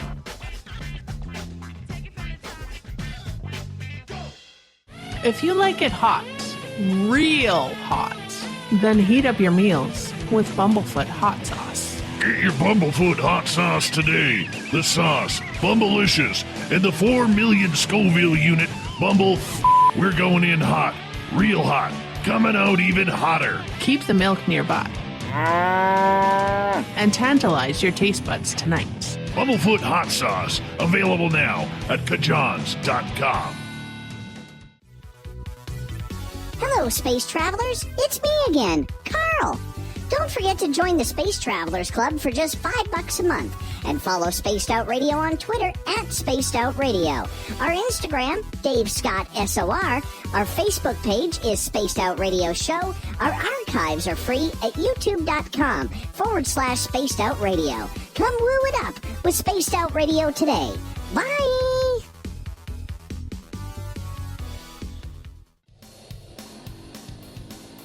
We all know on Spaced Out Radio we love a good beard and mustache, so why not take care of your facial hair with Mighty Moose Beard Oil? Made in Canada, we're taking care of beards and stashes around the world. We use 100% natural ingredients with our oils and balms to make your whiskers feel silky smooth.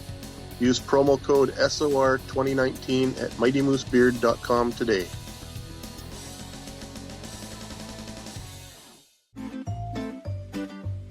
Looking for creative ways to get your company out in the public? How about advertising on Spaced Out Radio?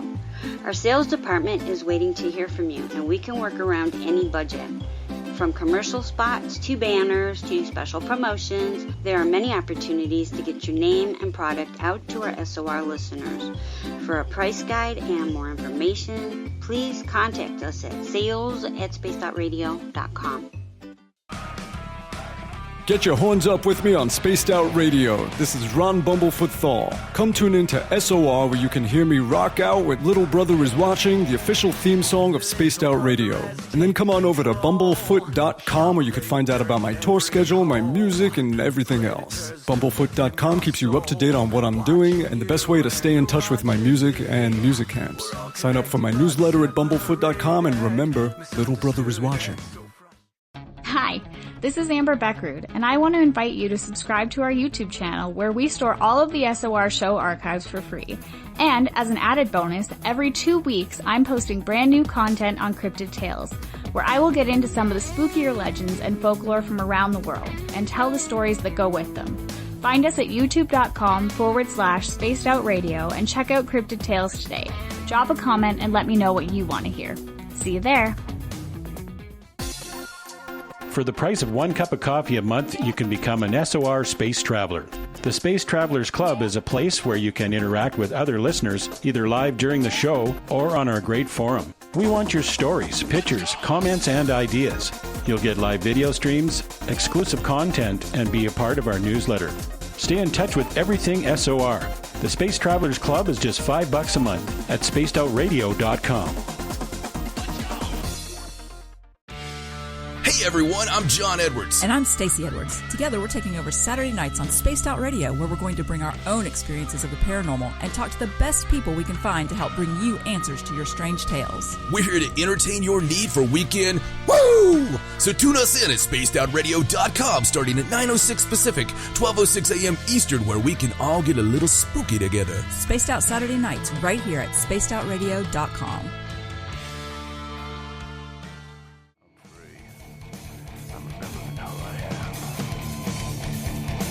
My hands can feel good. I'm free. I'm remembering who I am. My hands can feel good. I'm free. I'm remembering who I am. My hands can feel good. I'm free. I'm remembering who I am. And welcome back to the third and final hour of Spaced Out Sunday. I am your host, Michael W. Hall, the paranormal lawyer. Thanks for being with us tonight. We welcome everyone back listening in our terrestrial affiliates out there, WQEE 99.1 FM in Noonan, Georgia, and UPRN 107.7 FM in New Orleans. And on the digital side, we're also on Revolution Radio. And don't forget, you can always check out our archives at youtube.com/Spaced Out Radio. And do us all a favor, please hit that subscribe button. Our website is spacedoutradio.com, where we have a plethora of features, including rocking out to some Bumblefoot, shopping at our Spaced Out Radio store, and keeping up to date on the SOR News Wire, and so much more. So we are back in the final half hour of our time together with Chris O'Brien, iconic ufologist, researcher, and scientist in this unique area of UAP UFO. Chris, I've taken up a whole lot of time asking you questions about some of this gear and some of the video productions you're doing. I would like maybe the last half hour, you concentrate on some of the things that you would like to make sure we get out here before our show is over. Well, again, I've pretty much given you a pretty good sense of what I've been up to and some of my goals. I'd like to educate. My whole thing is educating people and helping people gain a well-rounded understanding of these last remaining mysteries that we have here in the 21st century. And I think it's important for people to understand that their TV is not their friend. Their culture is not their friend.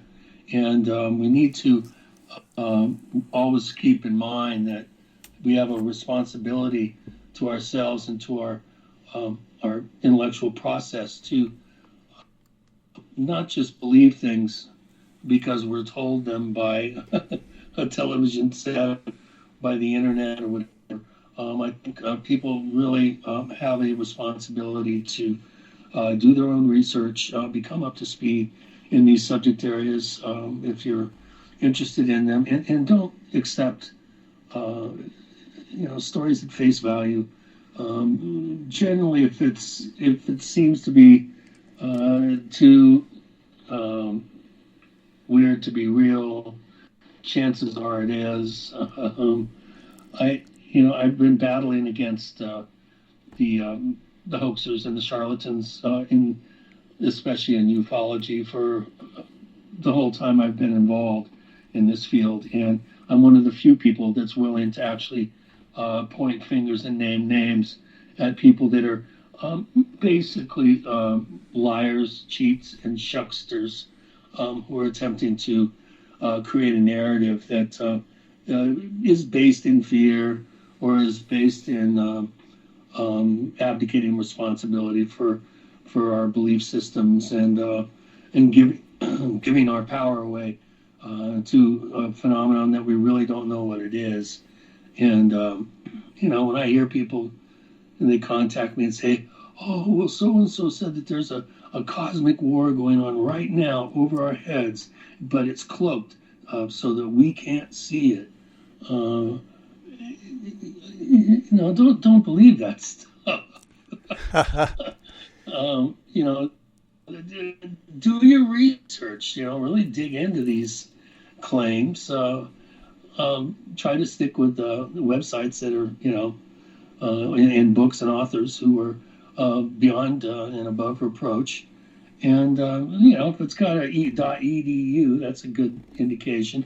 If you have a choice between websites and one is an education website, obviously that's the first one that you should look at. I think there's a lot of people that really want to believe so badly, and they want to have an unusual experience or an experience that would make them special, that they will,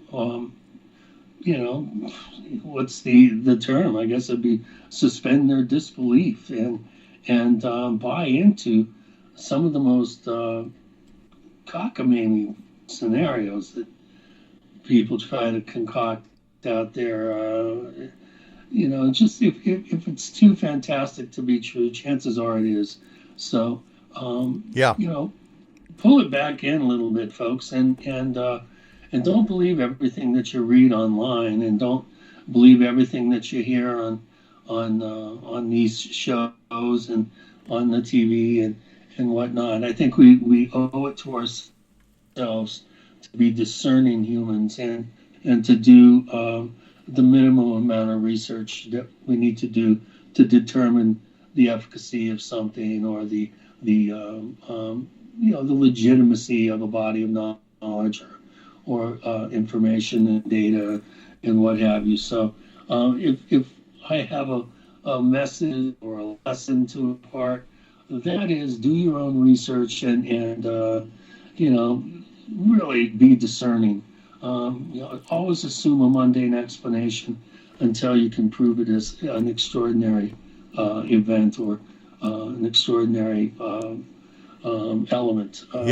Always go with that mundane event. Occam's razor.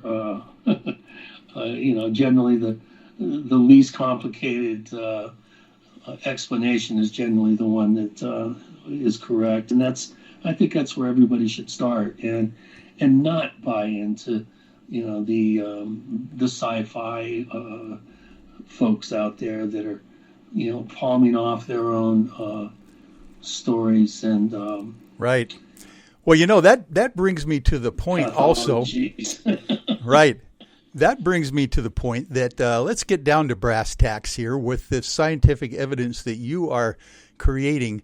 Have you ever thought about how the public is actually going to handle the potential repeatable scientific evidence that you are reaching out for when you actually receive it, and you basically have evidence that's incontrovertible? How do you think the public is going to handle that? I think that could be something that we need to talk about. Well, I think the public will always be open to checking out claims that are based on evidence and data. I don't think that that's a problem at all. The problem is getting mainstream science and academia to get their fingers out of their ears and stop them from going no. Right. Because they're the ones that don't want to hear about it. And I'm not concerned about the people for it. It's the scientific community and academia that is going to be the tough nut to crack. And if we can get peer review and we're able to get published, then it's just going to be a game changer. And I think that we will have to be reckoned with. They're not going to be able to make us go away that easily if we're able to publish and come up with a data sets that, like you said, are irrefutable or unequivocal, or just impossible to debunk or deny. So that would be our main concern, is getting the kind of respect that it takes to get people to at least entertain the possibility that you've gotten the kind of data that would be paradigm shifting and historic. I think the very fact that we've gotten this far and have the gear that can put us in a place of getting that data has been a huge.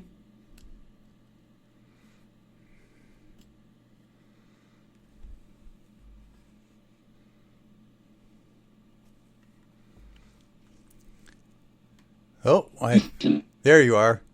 Are you there? Okay, I can hear you. You're breaking up a little bit there, Chris. Just keep talking. See if we can get you back.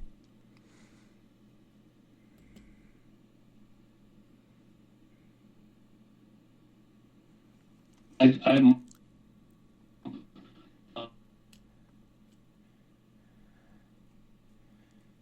Oh, gosh. I can't hear you. I'm hoping the audience can still hear you. Can you say a few more words and see if I got you back here?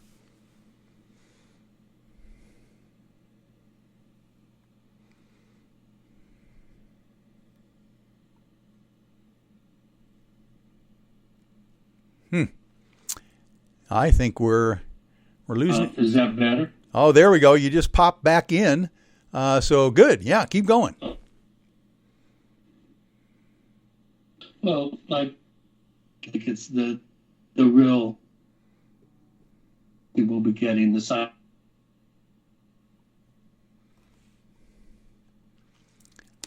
Okay, Chris, what I'm going to do... enough to check. Chris, I don't know if you can hear me right now, but what I'm going to attempt to do is call you right back, because I think we lost this channel here, and we've only got about 15 minutes left, but I'll hang up on this channel, and I'm going to call you right back and see if we can get you back on the line. So hang on, buddy.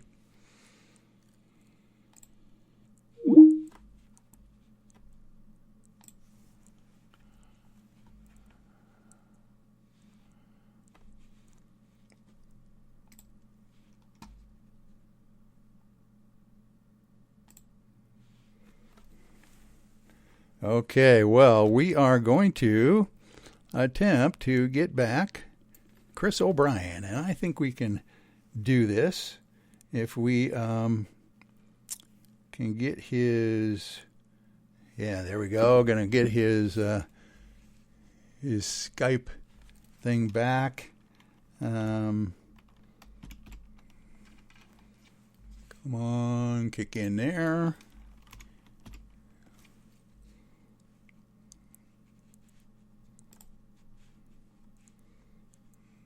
Okay, I think I'm going to have to call him on his phone number. Can't be any worse than the Skype audio there we just had to get through. But hang on, folks. We're almost back, I think, with Chris O'Brien. Let's see what we can do here.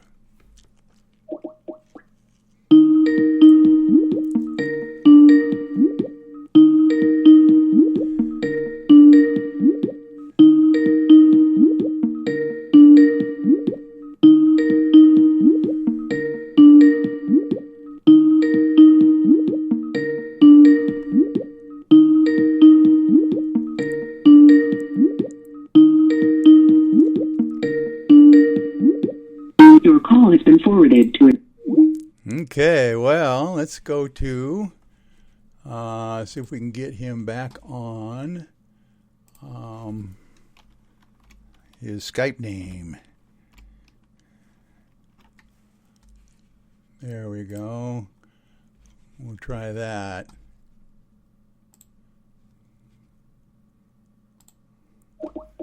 Call him again.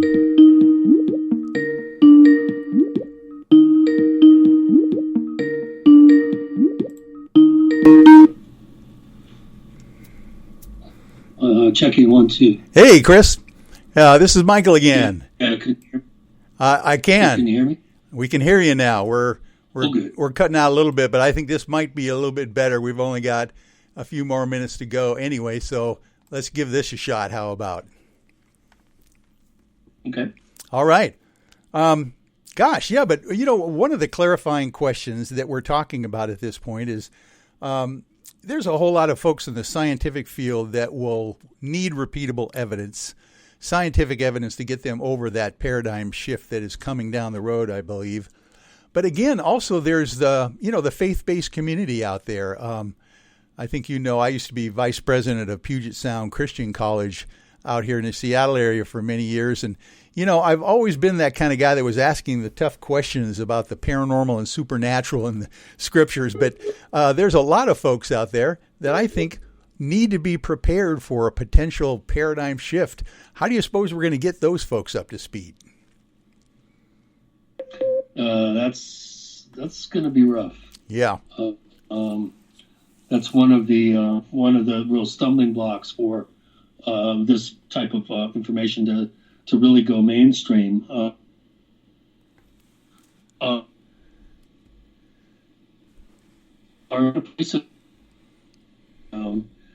and they have a knee-jerk response to these just as being demonic or evil, and that's a tough position to kind of combat, and that's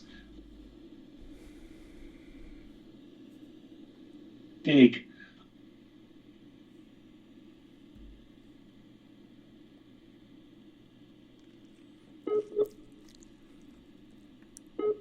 Okay, gosh. You know, we are losing you again, Chris. Doggone it. I don't know if it's on my end or your end there, but can you hear me at all?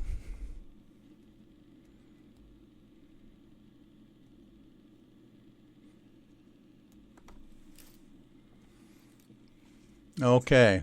Well, you know what?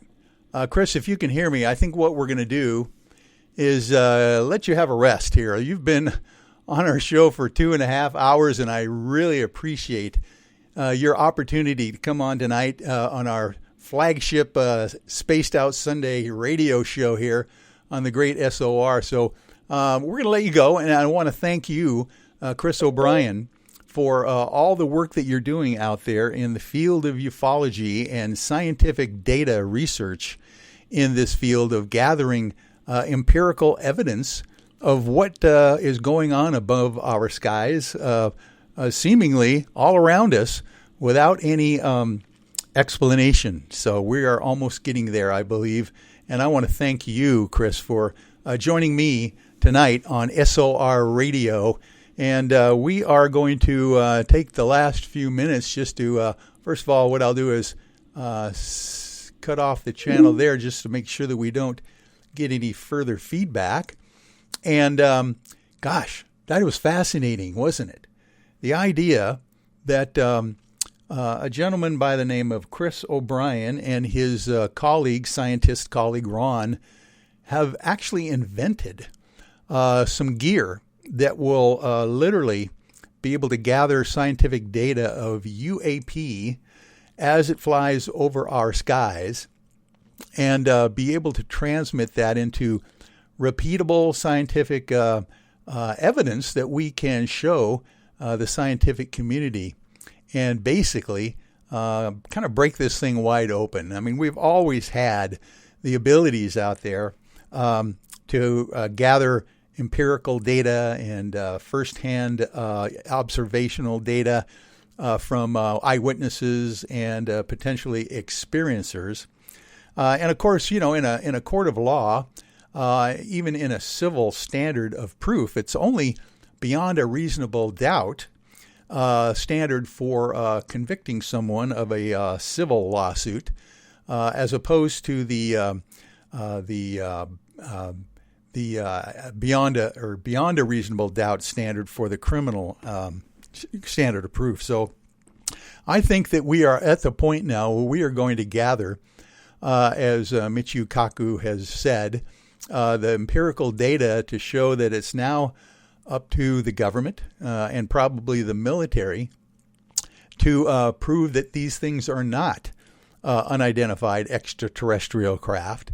And indeed, if we can get the data that Chris O'Brien and his team are gathering now for the actual, repeatable evidence that the scientific community needs to confirm that these things exist, then we're one step closer, I believe, to actually proving maybe not only that they exist, but where they come from. What are they doing here? That would be the next step.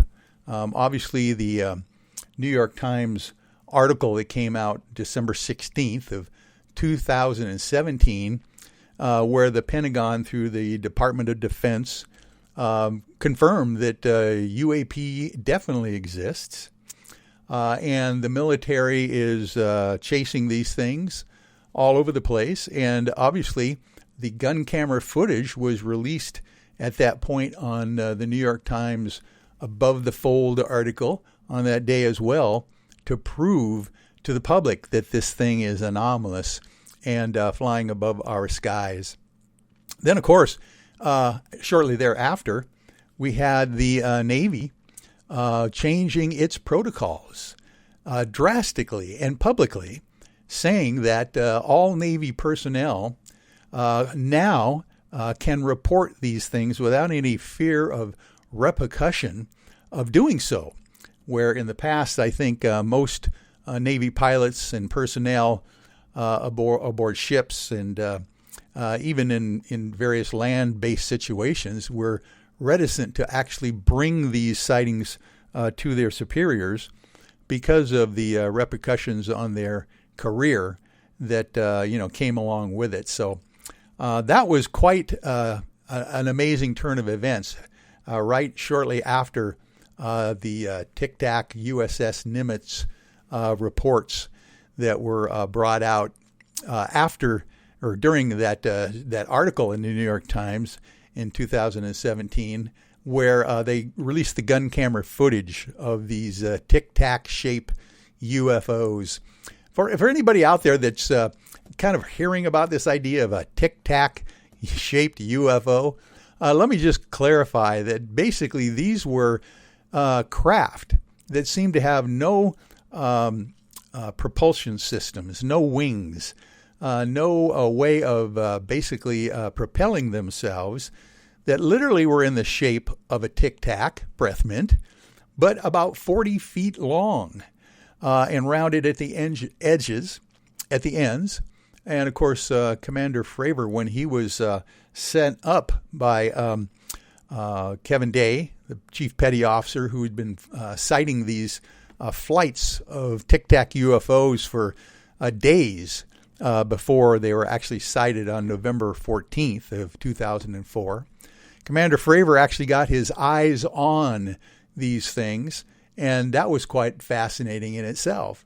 The idea that, he and his wingman and the other jet that was up there with them, or him and his Wizzo in the back seat, and his wingman in another craft and her Wizzo as well, 4 pilots were seeing these things and basically coming up with the same idea that these things were flying around and doing astronomical things, speeds in hyperspace that no one could duplicate at the time. I remember Commander Fravor at the McMinnville UFO Festival shortly after his sighting report saying, "I want to fly that thing." He was so impressed with the idea of this thing being able to do what it did and see it with his very, very eyes. So, all right. Well, we are coming down to the last half hour of Spaced Out Sunday here on the Mighty SOR. And so we are going to take our last commercial break. We will be back with you with what I'm calling the Paranormal Lawyer Sidebar, where we're just going to kind of munch over some topics that we want to talk about for the last few minutes of the show, and then thank everyone for joining us. So stay with us. We will be right back. Need that weekend supernatural fix? Look no further than Spaced Out Saturday right here at spacedoutradio.com. I'm Stacey Edwards. And I'm John Edwards. Each Saturday night, Stacey and I are going to bring you the best in paranormal, cryptids, UFOs, you name it, and we're going there. It's all about the experience and to share the knowledge with all of you. So tune us in every Saturday night on Spaced Out Saturdays, starting at 9:06 p.m. Pacific, 12:06 a.m. Eastern, only at spacedoutradio.com. I'm feeling a little spicy tonight. What to do? What to do? Why not get BUMBLEFOOT? 4 million Scoville units of pure hard rock. Bumblefoot hot sauces come in 3 flavors. The burning bumble. Tone it down a bit with Bumblelicious and throw the sauce on everything. Spice it up. Bumble me, baby. Bumblefoot hot sauce. Get it today at CHIVE.com. Are you looking for great advertising value for your company? Look no further than Spaced Out Radio. We have a multitude of places to get your name out there, including commercial ads during the show, special promotions, and banners on our website. Our audience is proven to support the companies that support our show. We can make your budget work for you. So for more information, please contact us at sales@spacedoutradio.com.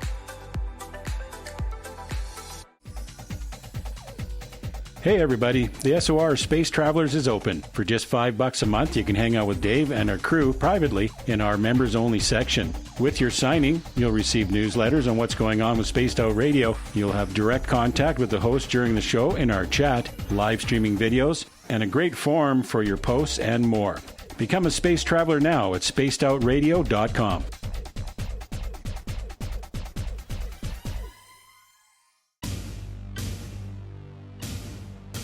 You wanted new SOR gear, and now you can have it. The SOR Vault is fully stocked with t-shirts, hats, hoodies, mugs, and everything in between with great logos for you to choose from. So head on over to spacedoutradio.com, click on the SOR Vault, and go shopping. Pricing is quite affordable, and you can look good representing your favorite show. So go to our website and pick up your new SOR wear at the SOR Vault today. Are you addicted to the woo? Good. Me too. This is Dave Scott, and you can woo it up with me every Monday through Friday, starting at 9:06 Pacific, 12:06 a.m. Eastern, for 3 hours of great entertainment in the subjects you love. UFOs, ghosts, cryptids, intuition. Yes, we hit it all 5 days a week. Look for us at spacedoutradio.com, where together, my friends, we own the night. At spacedoutradio.com, we are keeping you up to date on all the news with the SOR Newswire. Captain Shirk leads the team that is bringing you the news of the day and exclusive stories on everything paranormal and supernatural. It's free to read, it's updated daily, and it's right there for you. The SOR Newswire is a one-stop shop for the news of the day. Check it out at spacedoutradio.com today.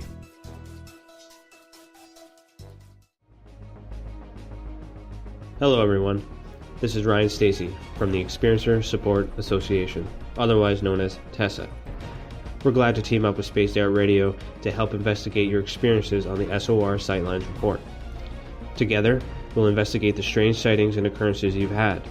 We're looking for answers just like you. So fill out a Sightlines report on the Spaced Out Radio website and let's figure out what's going on together. Hey Spaced Out Radio fans, it's John Resig, founder of the CHIVE and CHIVE Charities. Our goal is to make the life of veterans, first responders, and those with rare medical conditions 10% happier. We do this by donating one grant item, ranging from dance to therapy programs to prosthetic limbs, to those who need it most. To contribute to Spaced Out Radio's official charity, head over to chivecharities.org and become a donor today. Hello, this is your guitar man, Ron Bumblefoot Thal, and I have to tell you, I love the response I get for Little Brother is Watching from Spaced Out Radio fans. It's amazing how music can inspire and make people think deeper about what's going on in the supernatural world. You can head over to my website, bumblefoot.com, to check out my music, my guitar workshops, my touring, even check out some of the hot sauces that I'm working on. And make sure you keep on listening, because with Spaced Out Radio, you know Little Brother is watching. From the heartlands of Canada to beards around the world, we know how to take care of you. Fill your follicles with the Mighty Moose Beard Oil. All our oils and balms are handmade and 100% natural ingredients because we care about your beard. And hey, use the promo code SOR2019 and get your Mighty Moose Beard Oil today. You can check us out on our website, mightymoosebeard.com.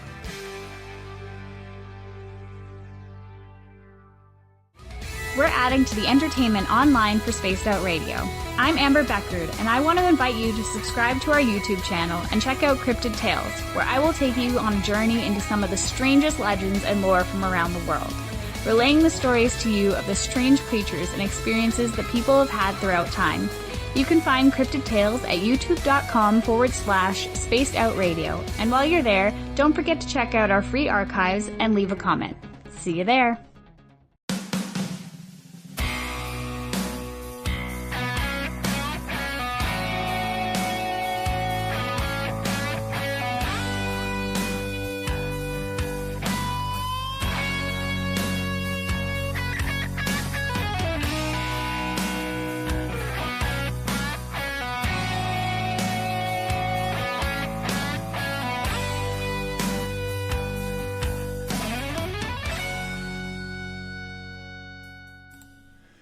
And we are back for the final half hour of Spaced Out Sunday. Thank you for joining me, everyone, from all of our affiliates around the world and on the internet. We had a fun time tonight for our flagship opportunity here on SOR Radio. I first of all want to thank the King, Dave Scott, for at least allowing me to give this foray into Sunday night radios. time slot, and I want to give kudos, all my very best, to the big shoes I'm attempting to fill here with Everett Thiemer, a good friend of mine and a wonderful researcher, ufologist, and just an all-around very educated individual in this whole area of UFOs, cryptids, Bigfoot, the paranormal, etc., and the woo, as we call it. So, Everett, thank you for allowing me to come on and give it a shot. And we hope that you are enjoying some much-deserved time off, and the issues with your family are resolved very shortly. So thank you for that.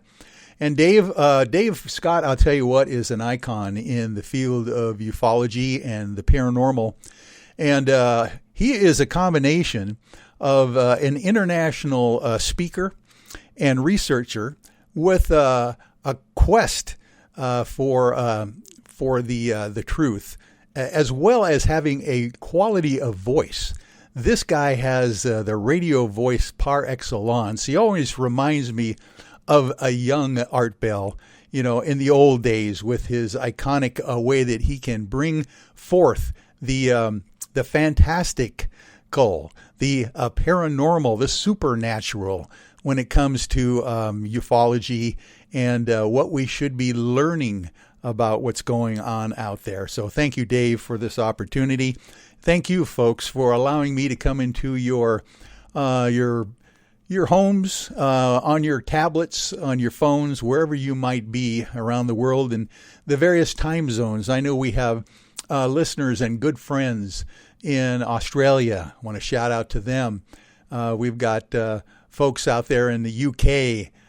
My good friend Philip Mantle out there in the UK, the par excellence researcher and publisher out there as well. And of course, we've got folks around the planet that are listening in and kind of giving us a little boost wherever you're at. So thank you for being there with us. I am kind of calling my last segment of Spaced Out Sunday the Paranormal Sidebar, or the Paranormal Lawyer Sidebar, whatever you want to call it there. And I basically have come up with the idea that now it's time to get where we want to be in the weird and strange and unbelievable with the Paranormal Sidebar. So I thought tonight, in our first installment of the Paranormal Sidebar, we would just kind of wrap up our experience tonight and kind of go through a little bit of what we were listening to and who we were actually having on the air.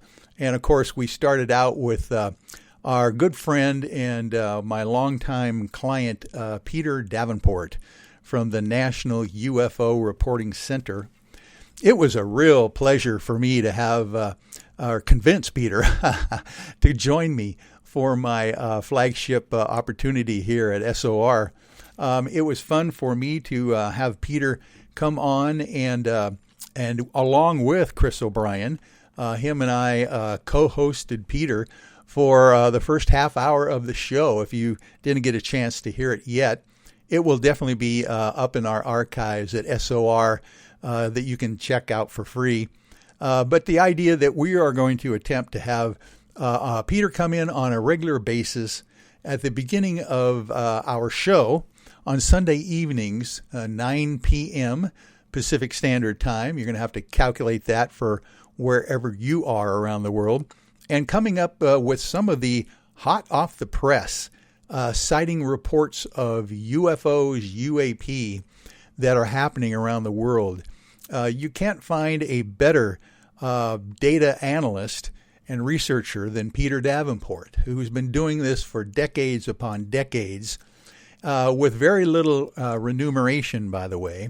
So if there is anybody out there that could send him a few dollars on his PayPal account or even his email, he would love to have a few $5 or $10 bills show up. I'm assuming in any kind of digital form you can give him to help with the defray the costs that literally come out of his own pocket. But the idea being is that you can go to as well his website at which is the National UFO Reporting Center.com, and you can punch in your own hometown, your own state, your own time frame that you might have had a sighting report, and you can pull up his databases, and you can find out what similar things might have happened in your neck of the woods when you potentially saw something. And of course, if you have a sighting report that you really need to get out there and record it, you can do so on Peter Davenport's website at newfork.com or newfork.org, either way. It'll get you to the same place.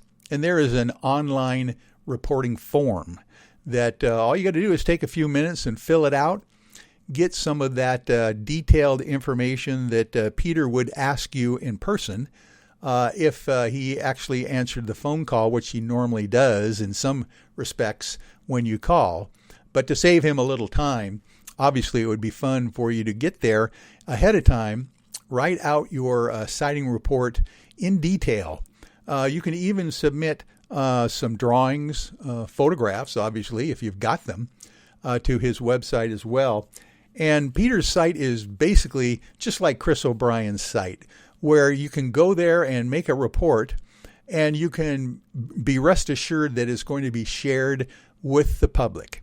That's one important thing that we need to all keep in mind, is that we can't afford nowadays to keep all these sighting reports and experiences to ourselves. I think people are becoming more or less and less reticent now to actually do that, and that is a good thing for the field of ufology. The stigma is going away when people see something unusual, supernatural, perchance paranormal. You can make those sighting reports anonymously if you would like, and or if you'd like to leave your contact information. I know that Peter Davenport will follow up with you as well on any report that he deems important enough to get further information on. And I'll tell you what, there are things happening. Used to be in the old days, it used to be just lights in the sky, orange fireballs streaking by and those kinds of things. But now Peter is reporting, or people are reporting to Peter up close and personal CE3, 4, potential CE5, human-initiated contact with anomalous craft that are startling. Literally, he has reports of even actual UFO or alien entities potentially on the ground that people are reporting and not afraid to come out to explain. So that's fascinating. Peter Davenport and the National UFO Reporting Center. Now, also, I alluded to a real kind of a fun thing that we did last weekend called the Academy of Paranormal Arts and Science Awards, the Cosmo Awards that we had at the Quinault Beach Resort and Casino. It was March 6th through the 8th out there in Ocean Shores, Washington. That was a fascinating awards ceremony that we hope to have on an annual basis. I just wanted to kind of give that little promo out there. In reality, our wide-ranging field of paranormal, including scientific researchers, experiencers, ghost entities, and interdimensionals, all sorts of various fields of the paranormal that need to be acknowledged, at least on an annual basis. And we've carved aside a really interesting way to do that with the Academy of Paranormal Arts and Sciences. And, of course, Peter Davenport received a Lifetime Achievement Award at that ceremony last weekend. We also handed out awards to Nick Pope, of course, the UK Weird Desk UFO guy who literally they call the real-life Fox Mulder back in the old days where he ran for the UK, the Weird Desk in the UFO field for the Ministry of Defense. We also had awards given to David Paulides out there for his 411 missing book series and his research into missing people all over the United States, and specifically in federal and national parks going missing, and the potentiality of where these things are happening and why they're happening. David is being very cautious, of course, but he's also now coming out and talking about those issues of how this could happen and potentially some of the explanations of why it's happening as well. And of course, our old friend Daryl Sims, the alien hunter, received his award as well that night, along with Clifford Mahudi, the Zuni elder from the tribe down there in southwestern part of the country, and many others as well. So just wanted to give that kind of a wrap-up of how the Academy of Paranormal Arts and Sciences went. That was a lot of fun. And then, of course, we had a whole 2.5 hours with Chris O'Brien. What an iconic figure in ufology. In this field for well over 30 years, probably 40 years, in his research in the area of the UFOs and cryptids, animal mutilation issues out there in the San Luis Valley of New Mexico and Colorado, and all those groundbreaking things that he and, of course, Linda Moulton Howe had brought to the public's attention way back in the 60s and the 70s. He was talking about Snippy the horse in 1963, coming out with the very first kind of like modern-day Roswell of cattle or animal mutilations back in that time frame in that area of the country, where literally these animals would be found dead with no tracks around them, no footprints, no drag marks, and literally they'd be missing parts of their jaw, for instance, their tongue many times, and maybe the uterus as well. Some of the sex organs were gone, and no sign of any blood on the ground around these very surgical incisions that have been found on these animals. So that has always been something that has been intriguing to me and to all of us in the field of ufology and animal mutilation cases, of course. These are something that's been going on for, I think he mentioned, Chris, that these things have been going on since the 1600s in England. And I didn't realize that. That's fascinating to think that what kind of came to the public's attention in the 1960s and 70s here in the United States was just kind of an ongoing thing that happened decades and centuries earlier in the UK or in England. That was fascinating. That's, of course, where a lot of the crop circles came from as well. So we don't know what's going on out there in that regard.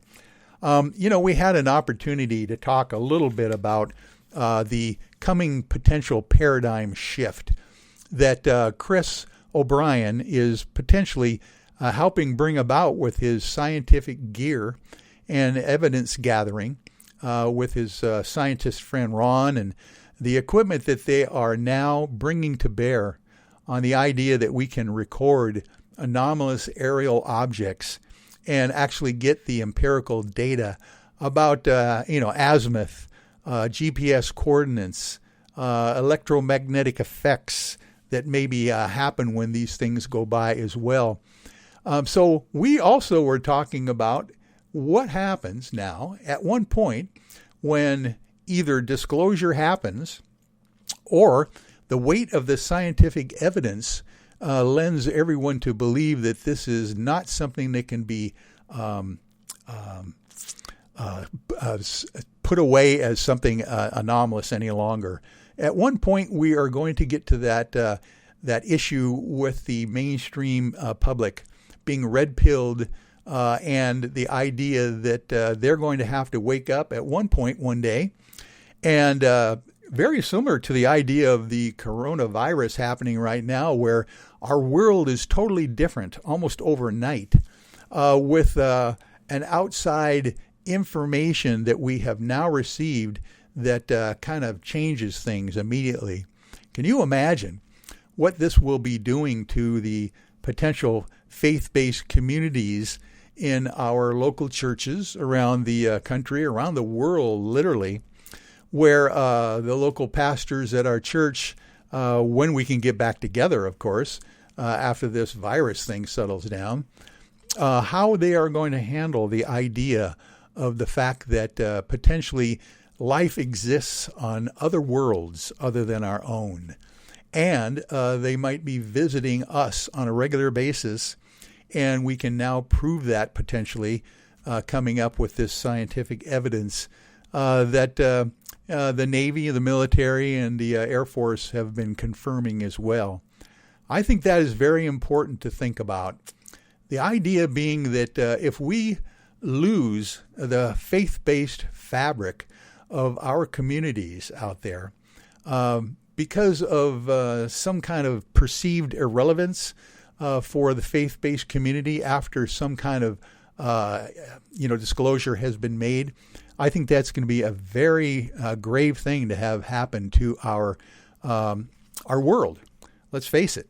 Raising our consciousness level to the idea that we are now entering into the galactic neighborhood, potentially. The idea that we are not alone in the universe and probably never have been alone in the universe. That is something that we need to prepare, I think, for. Not only ourselves, and indeed think to ourselves, what would happen if all of a sudden that is a undisputable disclosure made by the powers that be on the planet here, our federal government and the military. How would that affect each one of us as we went through our daily lives? Some people probably would say, well, that might not affect me immediately and or personally. Maybe I'm going to go along with my life. I've always thought that that's a possibility.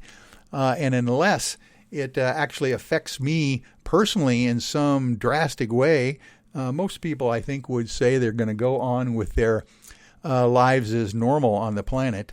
But again, literally, if we have pastors and rabbis and the Catholic Church now that has to deal with the fact that these things now are maybe just undisputable, how are they going to either change their dogma in their religious outlook and or adopt the idea that this is an ongoing situation that we're all going to have to deal with?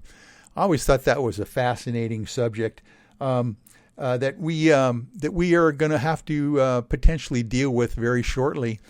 If anybody can be discerning enough to realize that in just a short period of time, we have in our last few years been red-pilled dramatically by the military, by the federal government confirming that they have literally spent millions of dollars studying these UAPs and trying to get a handle on what they are. And some, of course, military personnel now are saying, and government scientists are saying, these are not terrestrial technologies from maybe a superpower like China or the United States. These are things that are still unexplainable on conventional terms. The fact that, as Chief Petty Officer Kevin Day mentioned that when he saw this flight of Tic-Tac UFOs coming north to south around the Catalina Island area back in 2004 off the USS Princeton, his radar ship, which was part of the USS Nimitz aircraft carrier group. When he saw these things coming from approximately 20,000 feet in elevation down to the surface of the ocean in, he said, less than 7.3 seconds. Or was it 7.8 seconds? It was less than 1 second. That's hypersonic speed. And indeed, if there was a conventional aircraft that had to deal with physics as we know it, any kind of a person in that craft would obviously not be able to survive those kinds of G-forces. And indeed, if you think it was potentially a drone in that regard, our military advisors and experts are saying that we have no capability of that hypersonic speed, even with our sophisticated drones at this point. So I am fascinated on what's going to be happening here. I hope you will join me each Sunday night for our Spaced Out Sunday. And obviously then tomorrow and the rest of the week, you are going to be entertained and enlightened by the king of paranormal radio, Dave Scott himself, from Monday through Friday, 9 p.m. to midnight Pacific Standard Time. So thank you, everyone, for joining me tonight.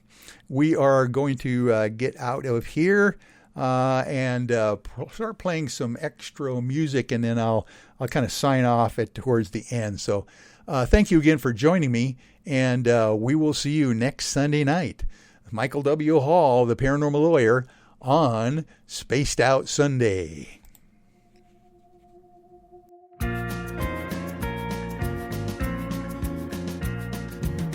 Was a man who had some land in eastern Washington. And on his land, this man, he had a deep dark hole upon. People came from miles around to throw their trash down in to see how deep the hole was and listen for its end. Then one day, that fateful day, they forced Mel off his land. They paid him off and sent him off down under with a plan. They hid Mel's hole and covered it up so ne'er it could be found, so no one would ever know what's deep down in Mel's ground. Yippee-yi-yay.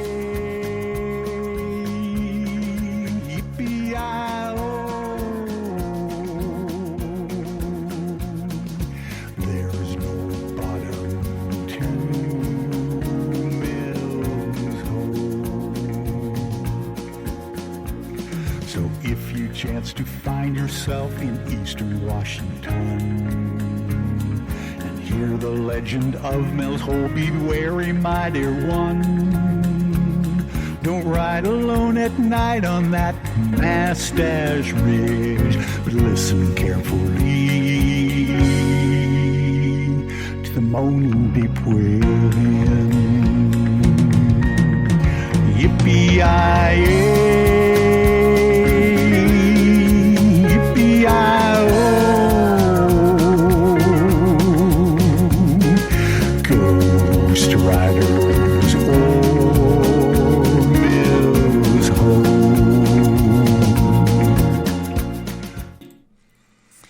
Okay, I want to remind everyone that Mr. Ron Bumblefoot THAL is the official music of Spaced Out Radio, rocking us in and out of every single show. We want to, if you want to find more information, you can go to music at bumblefoot.com.